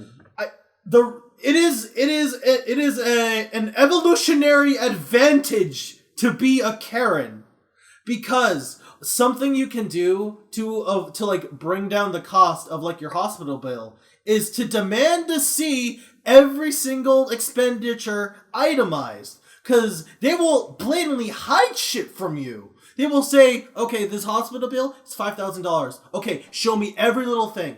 And you look down and you see like they were going to give you like they were going to make you pay $500 for fucking gauze bandages. Or like $30 for an ear swab. What in the fuck? Everything like healthcare is privatized, so they're doing this shit for $500 for bandages. Literally Xbox. I could. There's like a whole college thing where people are like. They are considering jumping in front of cars because on the one hand, they die, but on the other hand, if I live long enough, this guy might have to pay my student debt. Okay, weighing your life against the money you have to pay is like a thing you always have to do in America. Okay, so hold on. So I know that it's taboo to go to a restaurant and bring your own food. You don't do that. You also don't bring your own beers to a bar. Yeah. What if you bring your own bandages and swabs and all that shit with you to the hospital? What happens? You still have to pay for the cost of the bandages because some of it is for the item is for the action. Other times you're also paying for like the service of them bandaging you. Okay, so like I do understand the whole service part. But the fact that you have to fucking pay for it. It's like fucking if you go in and you if you bought a graphics card for your computer and you pay someone to put it in, that you then have to pay for the graphics card again. Yeah. Well, I mean, it's basically the same thing as like getting your car fixed. You pay for the alternator. You pay for the service of putting the alternator in. You pay for getting rid of the old alternator. Isn't that how it works in Denmark? I don't know. I don't have a car. I have a bike. Fair. All I can think of is that the other week I went to the doctor because I had fucked up my ear, so I wanted to get that checked, and like they used like a light and a swab and all this stuff. It took me like 5 minutes in there. And do you want to know how much it cost me to be in there and they using all this different equipment on me? $20 if you have a copay, or if you have nothing, it's like $350. It didn't cost me a fucking thing, cause that's not how we do shit in Denmark. You don't have to pay a copay for your insurance. What insurance? Dude, we pay insurance in case something out of our control fucks us over, and someone ran into my car, then the insurance is gonna cover that, or my TV exploded for some reason, then the insurance is gonna cover that. Why the fuck would my insurance cover that I go in for a checkup on my hearing that I got ill? Insurance is mandatory in America. It's not fucking not in Denmark. It's a good thing to have. Just by being Danish, all basic medical help is free. Absolutely. If you have a yellow card in Denmark, you just get that shit. Man, that sounds nice. Okay, so here's cloudy struggles at the moment. So during the COVID-19 epidemic, I was allowed to be put on my state's health insurance because I made no fucking money and I had no fucking prospects. But for once I got to feel what it was like to live in Denmark because I had a card that let me have not free health insurance. I still had to pay a copay, but it was far cheaper than if I were to go in without one. And during the middle of January, when I didn't have any hours, I was told that because they're considering the epidemic is over, so I'm off the insurance now. So I've got nothing right now. I'm suffering from an ear infection, and I'm taking my chances not going to the doctor because it's too fucking expensive for me. Oh my fucking god! Just for them to look into my ear and tell me, yeah, you're infected. This one went down, so I'm fine. I'm gonna quote Al in chat right now. Medication in Denmark is not always free, but it is super discounted and even further discounted if a doctor prescribes you the medication. That is not just for medicine. That's for glasses. That's for psychology, going to a shrink. That is for any outside of normal medical stuff, a foot doctor or something to check out a special fungus on your foot or whatever the fuck. A gynecologist is also free, I believe. I think we got it good over here. I think you guys are doing pretty well for yourselves. Okay. I'm proud of you guys. Okay, but I need to. The last thing I want to mention, just because you brought up COVID. Do you pay to get COVID tested? No, and that is still the most shocking thing to me. Okay, I was about to Originally, I remember at the beginning, a lot of people didn't want to go get their COVID test because they were afraid of the fees they had to incur. So the government actually... It was a big fucking deal to say, hey, these COVID tests to get your booster shot, they're all free. And a lot of the distrust surrounding it is no, if it's free, it has to be bad for you. Oh, yeah. Because that's the mindset you're given in this place. And vaccinations are also free, I suppose? Yeah, vaccinations are also free. Okay. Boosters are free? As long, I mean, at this point, even though it sounds that's perfect logical, I need to ask now, because logic has just been thrown out the fucking window the moment you mentioned that it costs like $1 billion to have a fucking baby. Dude, I have to pay I'm in a situation where I'm trying not to pay $500 to not drive my car. Let me explain. Because a thing that's required in this country, you need to have driver's insurance to be allowed to drive your car. If you get pulled over by the police, they ask you specifically for your license, registration, and insurance information. That's one of the requirements. If you don't, you can get imprisoned. I am a new driver because I got my license when I was 25 years old. But because I got it so late in the year, they rolled me over to getting my license in 2020. So for the first 5 years, I have to pay extra in premiums to drive my car. How much do you think a premium is for a quote-unquote new driver, Lasse? I don't know, $2,000? Just throw me a figure. Yeah. Well, really? I was on the money? You were on the money there. Holy shit, I'm the fucking best! Oh my god, that's tragic as fuck! So what we're doing right now is that I'm with my aunt at the moment because this is her car. I'm using a hand-me-down. She paid off the title. She bought the car is legally hers. I'm just on her insurance so I can drive it. She admits she takes full responsibility. Her old premiums were like maybe $130 a month. It is now $500 because I'm on it. So that $500 comes out of my pocket. So I had no money last week. So what I ended up having to do, I forgot I had fucking Dogecoin of all things. So I sold my Dogecoin the other day, and you paid off my insurance with that. I actually think I remember you bringing that up during the podcast.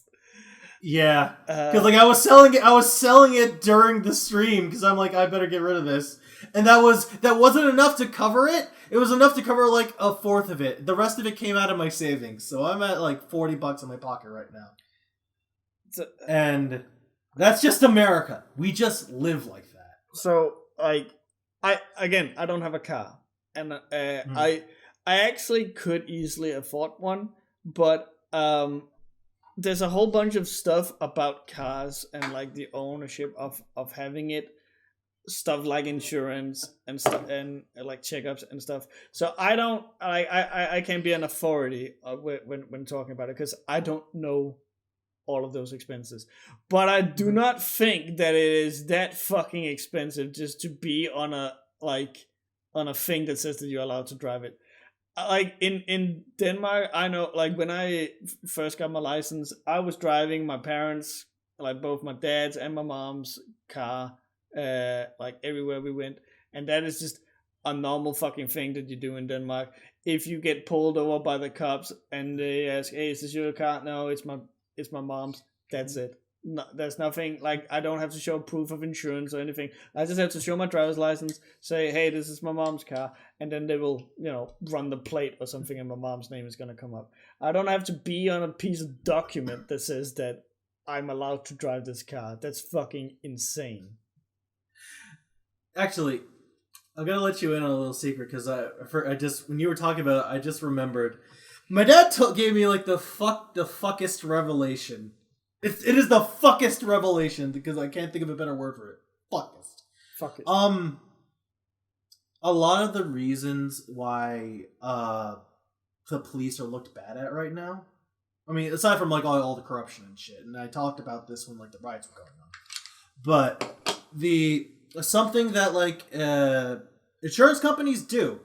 This is a factual thing, and my dad's been offered this, and he told me he's never done it, but like I feel like we're a poor family. He had to have done it at least a couple times.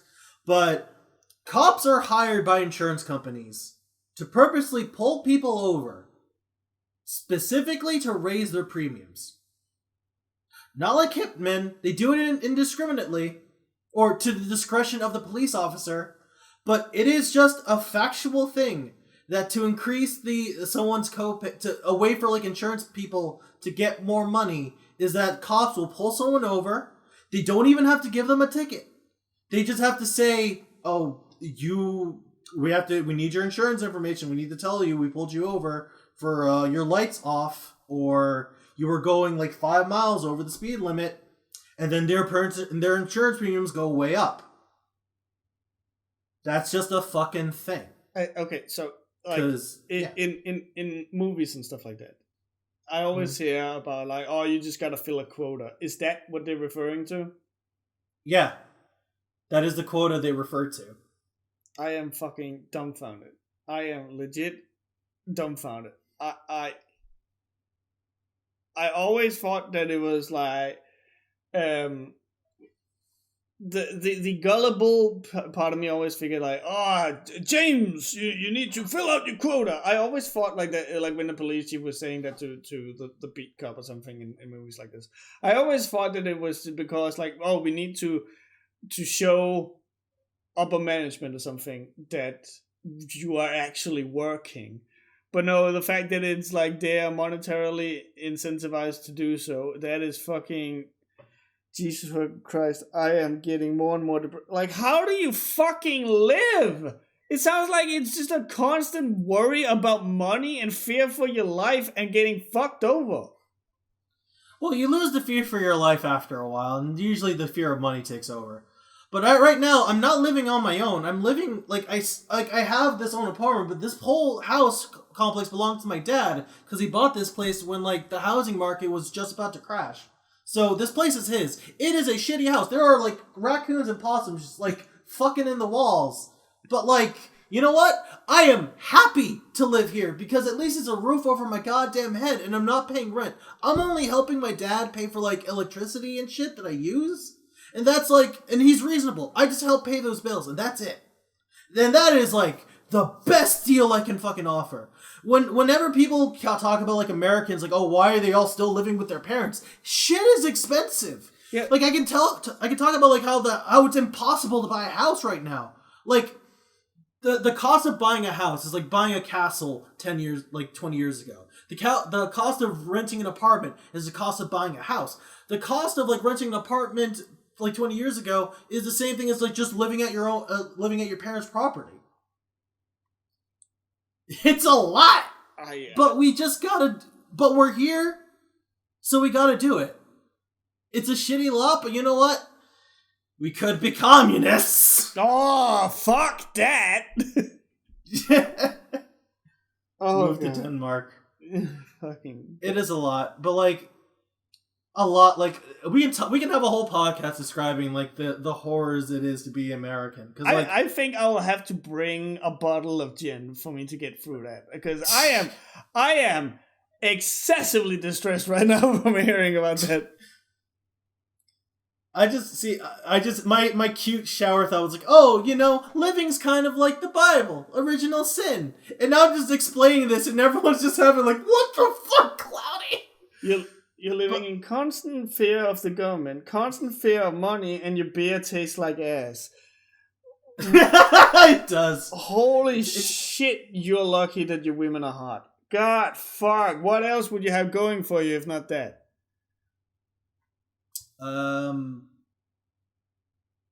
We got Blizzard. God damn it. Well, that's just another fear hanging over your head getting sexually assaulted. No fucking wonder people freak out when America wants to bring their democracy. We're not a democracy, we're a republic. What do you call it? Republic? I can't even say it. Republicancy? No, it's just called a republic, I believe. So I had to look this up because the word democracy gets thrown around a lot. Like, by, like, the textbook definition, we're not. We are, in fact, a republic. Like, all this, like, ideas of democracy, that's just not true. Well, okay, we're getting into a point where I can't follow anymore. It's fine, because, like, I barely understand what those words mean. All I know is, like, democracy, republic-y, all these dumb words, they're just buzzwords at this point. I I don't even care anymore. I don't even know if Denmark is like a diplomacy or monarchy or anything. So like that's how little I know about these types of things. But in case someone wanted to let us know about whether or not they were living. Well, yeah, you have a fucking queen. Yes, but she doesn't do anything but fucking smoke cigarettes. and eating hot dogs and cheering at handball games. That's fucking all she ever does. She's fucking cool. Don't get me wrong. Most, if not all, of the Danish royalties are fucking dope as shit. She does more than ours. That's funny. But yeah, in case someone wants to let us know about their royalty and whether or not they live in a democracy or monarchy, and they want to let us know about that, where could they send such an email? They can send an email to webcastrelief@gmail.com. So Lasse, if they're having an existential crisis, where can they send their crisis to us so we can read it? Hopefully a shrink, but the second best thing is to send it to webcastrelief@gmail.com. I warned you it was morbid, although I didn't think it was going to be as morbid as it actually was. You didn't have the context that other countries simply don't pay for this shit. Pay for babies. Oh, get on Xbox, goddamn. You know, a lot of people are just like spending their money on a PS5, scalp PS5 because it's cheaper than having a baby. And the baby can't even play FIFA. Fuck it. The baby can't even play FIFA. That's a good title name. The baby can't even play FIFA. Baby can't play FIFA. Baby can't play FIFA.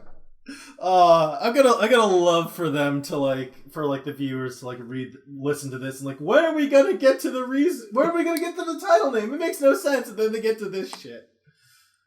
Okay. First question comes from our good buddy Jerry, our good buddy Jericho. Jerry. So, hypothetically speaking, if you had a wiki page dedicated to you, but you got to control what to put in it, what would you put in it? Wow.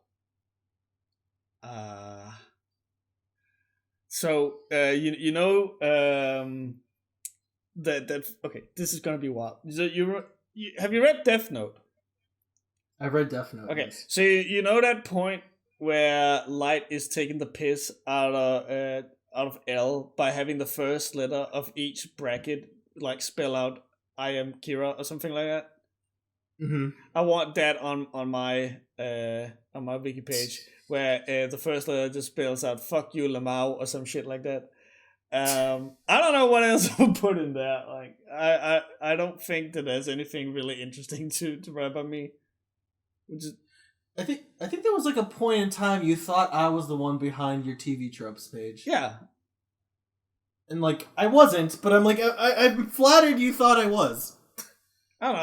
I just seem to recall that was a moment where you said something where I was like, okay, that sounds super hyper specific, and it's also on my TV tropes page, and only a few people know this. I said, I guess just copy paste the fucking TV tropes page and put it in there so everyone can know about how I once cussed out Chris for having a problem with the gays, or the time I called out Andrew Dobson for saying about how he always overglorified his own characters, and even those characters were and those characters was a self-insert of him, and those characters were still ass. So if you have the power to make those characters so much cooler and interesting, what does that say about you? Oof. Big oof. Yeah. I think that was a good rant. Yeah, what about you? You know, there's gonna be a whole section dedicated to my eldritch horrors of my first stint in college and how how that I guess fundamentally changed me as a person. Cause boy, Caesar, webcomic relief, personal life, controversy with fur community, death. Oh god. Oh god. Can't believe Riser got yiffed to death. What the hell? That would be a way. You know how I always said if I was gonna die, I'd want to have a fight with a bear. That's probably being yiffed to death would probably be a way to describe it. You know what? Yeah. Yeah. I don't think I wish I anyone's thought gonna of that. look at that and not say, wow, that bear fucked him. But there is a non-0% chance that somebody would. Yeah, no, that's fair. That's the wrong type of pounding, the wrong type of bear. But yeah, the whole thing about me, like having a quarter life crisis, dealing with a debt, and hopefully one day if I ever do it, something I've always wanted to do in my life is like I wanted to direct a series. I never expect it's gonna go anywhere. I never expect that it'll be popular by any means, but I want to say that I made something with my own two hands and I had people following me as I was doing it. So I'm not gonna die until that happens. So that's a goal in my life. I like that. The real American Grizzly. Not an American Grizzly who drives a truck. What genre of series would that be? Honestly, I want to make an anime. Just unabashedly, I want to do that. What? But I also want to have like a... Oh, sorry, what? What? The biggest weeb I know wants to make an anime? Who the fuck would have seen that one coming? I sure couldn't. I guess if you want, like, whatever the hell that, like the Castlevania people are doing, like, whatever you want to call that, if you want to call it anime, you want to call it action, animation, whatever that is, I want to do that. I've been Anime is working on amazing. aren't they working on a Devil May Cry series now? Yeah. Big excited. Do you think if we really tried, we could get a legit professional-looking wiki page for the Riser to go up, but then fill it full of misinformation and bullshit? Probably. Moderation for I think you can do that for like a fanon wiki for Lhasa. I want to make it blatant. Like, I want to refer to a point where this was especially blatant. If you can get away with the thing that happened to the wiki page about Scotland and the Scottish language, you can put in a fucking Wikipedia entry about me. Did you ever hear about the whole Scottish language thing? No, I didn't, but tell me, please. Okay, I'm gonna butcher it. Alice knows it way better than I do, but it was found out that like a vast majority of everything that was put on the Wikipedia about the Scottish language was just made out of made up by some. It wasn't a wiki page. It's the entire Scots language wiki. All right. Everyone kept referring to this as like a legit source of information, but apparently it was just some weird autistic kid LARPing as a Scottish person who had written all of this shit, and none of it was true. And again, it was like massive. Like, people took this as gospel. Books have been written using this as a source of information. So, like, if you can have that, you can have a fucking Wikipedia entry about me where all of the facts are wrong. To say that I'm like 6 foot or some shit. 6'11". You know, I love how you do that because there is a part 2 to this question that relates exactly what you're saying. Oh no. If that same Wikipedia page has a subcategory for your war crimes, or better yet, a whole ass page of them, what would those be? Hypothetically speaking, as a joke, for legal reasons. Smiley face. Oh god. Just a real quick follow on that whole Scottish thing, then I'll answer the question. Quoting Alice here, he just copy-pasted pages from English Wiki, but changed the wording to like, what's the word, where you type it like it's said out loud. He's done that, but for Scottish accent, phonetically. Yeah. Like, it is insane. But for war crimes, I think, I don't know. What could be considered a war crime? Does it have to be a war crime? Because that's on a pretty big scale. Yeah. Okay. Like I've never invaded Poland, so I'm not sure. The time where Lasse went to Japan to beat the shit out of the dude who made an abyss, and unfortunately he was being apprehended by a bunch of cops, and so the fight kept escalating. It just turned to that scene from Yakuza where like you're in like you're at the docks and there's like 1,000 fucking Yakuza members, so you just keep punching them and filling your combo meter until like your life fucking depended on it, because it did. And it's basically going to be one elongated version of the hallway scene from Old Boy. Yo, that's good. War crimes and Geneva Convention checklist. I did shoot my squad in their sleep and be able to go home early. You know, if I was going to commit a war crime, I'd want to go to Japan and steal like the sacred treasures and see if they're real. They have sacred treasures? Okay, so you know in like Japanese mythology, how like there's like the mirror, there's like the grass cutting sword, and there's like the no, there's another thing. I've never heard I've never heard of these things.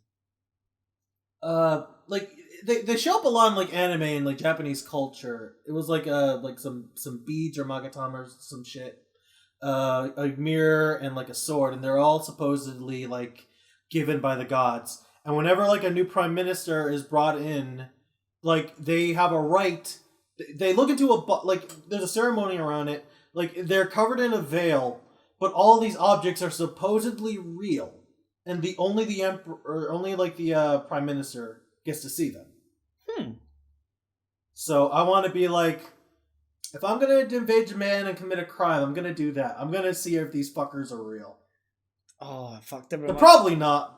But like, there's like no record of them online, or like supposedly of what they should look like. Ah, fuck! That reminds me. I wish I remembered exactly what the specifics were, but I know that in the English Parliament, there's a weapon in the middle of the Parliament, and it is said that whoever has that weapon can like rule, like England or something with it, and it's just there that you can just pick it up, but I think that you will then have to defend yourself with that weapon. No, it's not Excalibur. It's in the Parliament. I think it's a mace. I'm not entirely sure. But like it's just the giant golden mace given to Parliament by the king a long ass time ago as a symbol of status, to say whoever holds the mace is allowed by name of the king to rule and hold laws. That's just in the middle of the Parliament. I didn't know that. And again, there's the whole thing about like you are allowed to take it and leave, but you will then have to defend yourself using that weapon. That's cool. Excalibur, but blunt. Yeah. You know, I Googled this, and like I love the page for the UK Parliament, and it's like M for mace with in parentheses the. So it's just called the mace. The mace in Parliament is a symbol of royal authority, and without it, neither house can meet or pass laws. The House of Commons mace is a silver gilt ornamental club of about 5 feet in length, dating from the reign of Charles II. On each day that the House is sitting, the mace is carried to the chamber at the head of the Speaker's possession by the Sergeant of Arms. That's a weird way to spell it. It is placed on the table of the House, except when the House is in committee, when it rests on the 2 brackets underneath the table. It's literally the talking stick! I love it! It's the talking stick! When I was in kindergarten, whenever you would, like, you would all sit in the circle and all the kids want to talk. But, like, the teacher's like, no. Only the person with the talking stick can speak. So they hand the talking stick to the person who gets to speak, and everyone stays quiet, and the one with the talking stick gets to speak. We had that. I think we had a pillow in my class. It's basically a strength faith weapon from Dark Souls. A guy tried to do that a few years ago over the Brexit thing. Some dude picked it up and everyone freaked out. One of the guards of the house, who had a sword, tried to stop him, and this person was like, he had a sword, of course, and gave him the mace back. Oh, what a bitch! Like, you have the maze with capital M of, like, at least you can put up a fight. Man, you never parried, son? Get good! What a bitch. That's hilarious, but what a bitch. Yeah, that dude did not praise the sun. What a bitch. We have one from Shane, but do you want to read it now, or do you want to save it for next time? We always take two, so let's take two. All right. Dear Claudia and Lassa, here's my weekly questions for you. First, not really a question, but a reminder from last week, unless someone has done it already. If you were vigilantes, what would your one-liners be? Oh, fuck. I have not workshopped that at all. I promised myself I would workshop it. Okay, so I actually wrote these down. Oh my fucking god, you legend. Okay, so I never called them one-liners, but like a long time ago, me and my friend were coming up if my OC Cloudy was a fighting game character, these would be some of his win quotes, and they are. I wrote these when I was like 16, so they're gonna be the cringiest shit. You are a brave man for putting that out there. I'm just throwing it out. Okay, so I'm always rising to the top, while others feels the downpour of my presence. My head may always be in the clouds, but I'm always ready to drop the thunder. Not bad, not bad. Take my hand, I'll lift you up to where you belong. That sounds like a fucking... That sounds like... That actually sounds That doesn't sexual. sound like something from a fighting game. That sounds like something from a fucking romance manga. You know, I think my friend was... Yeah, I think that's what was supposed to happen. I think that was supposed to imply that, I'm going to kill you and send you to heaven, but I think that sounded a lot more sexual. That sounds romantic, if anything. Yeah. I have like too many, but the more I'm reading them, the more I'm actually taking psychic damage, so that's my last one. I feel like if I have to... Like, I can't come up with anything with, like, Rise or anything. Rise from this or something. So I think I'm just gonna go with my one-liner from my Bloodborne trailer that you should all go check out, which is the most me thing ever, which is just me screaming at the top of my lungs, "Get fucked, you fucking nerd!"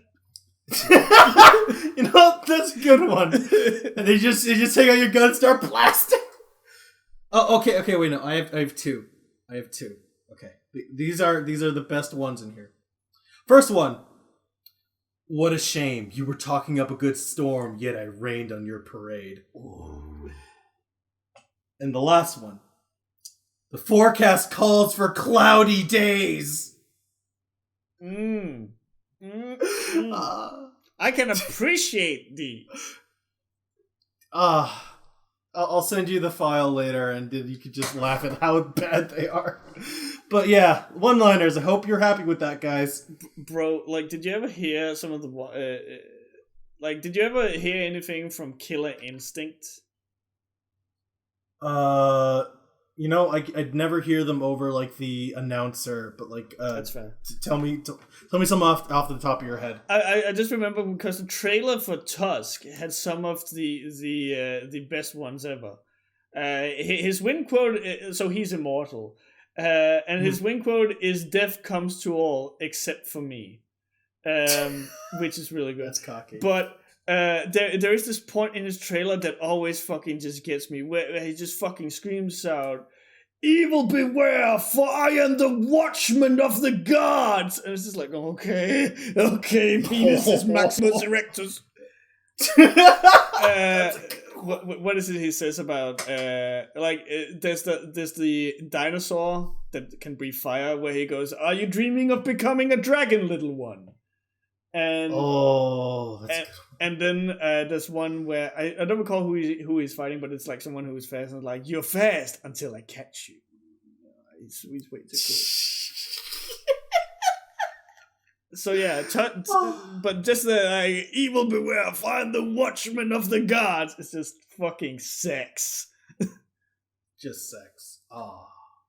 Okay. So now for the actual questions. For my question, whose bad movies are more entertaining to watch and drink to? and why Neil Breen's movies or Uwe Boll's movies. I've only seen a Neil Breen movie, and I don't remember which one off the top of my head, so I kind of have to choose him by default. Who's better, Neil Breen or Uwe Boll? Neil fucking Breen every fucking day. So Uwe Boll, how do I put it? When you see an Uwe Boll movie, it feels like there's an active attempt on disregarding or downright shitting on the source material, where there is a sort of contempt and anger in his movies about, that he's basing on these video games. It's very clear he has no passion for the video games. He's just using it because, hey, if I attach them to a pre-established franchise, people are going to be interested in it. Whereas Neil Breen wants to make movies, is passionate about movies, and is absolutely fucking dog shit at making movies.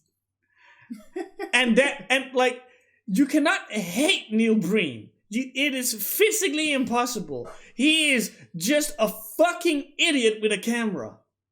And you cannot hate that.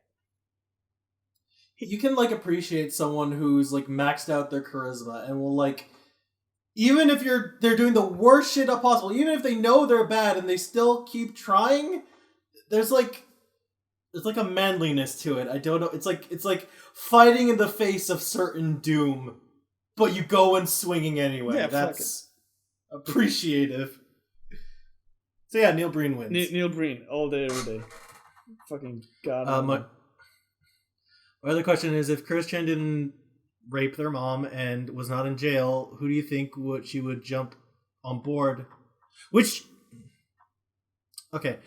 Chris Chan didn't do the shit that Chris Chan did, what bandwagon would they jump onto? They personally think they would have joined the NFTs or try to make their own Sonichu NFTs or whatever. But considering all the horrible bullshit that's going on in the world, will Chris Chan be doing NFTs or would Chris Chan be doing something else? I personally don't think Chris Chan's smart enough to do NFTs, to be completely honest with you. I was about to say, unless someone handled all of the actual doings of crypto and minting NFTs and all that stuff, I don't think that Chris would do that. She is, and this is not in any derogatory way, she's literally too stupid to do it. I think she's even too stupid to understand the concept. Even if she doesn't understand the concept, I don't think she would find that minting her own work would be too much work for her to put into. Yeah. And it's easier just to beg for money. I think... no, you go. I think, if she... I'd argue nobody in the NFC community is smart enough. You know what, Hugo? Fair enough. Fair enough. I think if she could get into any bandwagon, I think she would get big into streaming. That is a good way to put it. Because she had a stream for a while, and she would make her mom beg for money next to her. But I'm talking because at that point she would just use a PlayStation camera or something, which is evident by the fact that you can hear the fucking PlayStation camera music playing in the background all the time.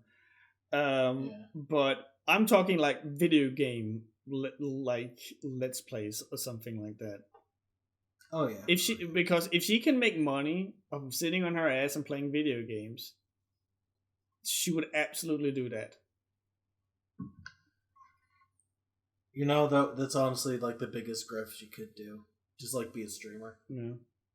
Not even a good one. I think half the time she would forget about the audience and just play up a character or something. I don't know. Oh yeah. No, it'd just be a silent stream of her just clicking away at the game. And we wouldn't even see the game. It would just be an hour of her sitting silently clicking the controller. Because she would have forgotten to switch to video game mode. Yeah.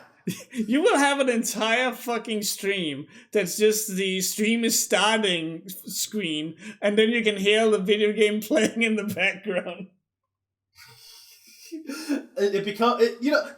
Actually, I think that's fun because then the game of the stream starts becoming, oh shit, we let's guess what game Chris is playing today. Oh, how far is she? Oh, she's in the sand temple of Arena of Time. Oh, cool.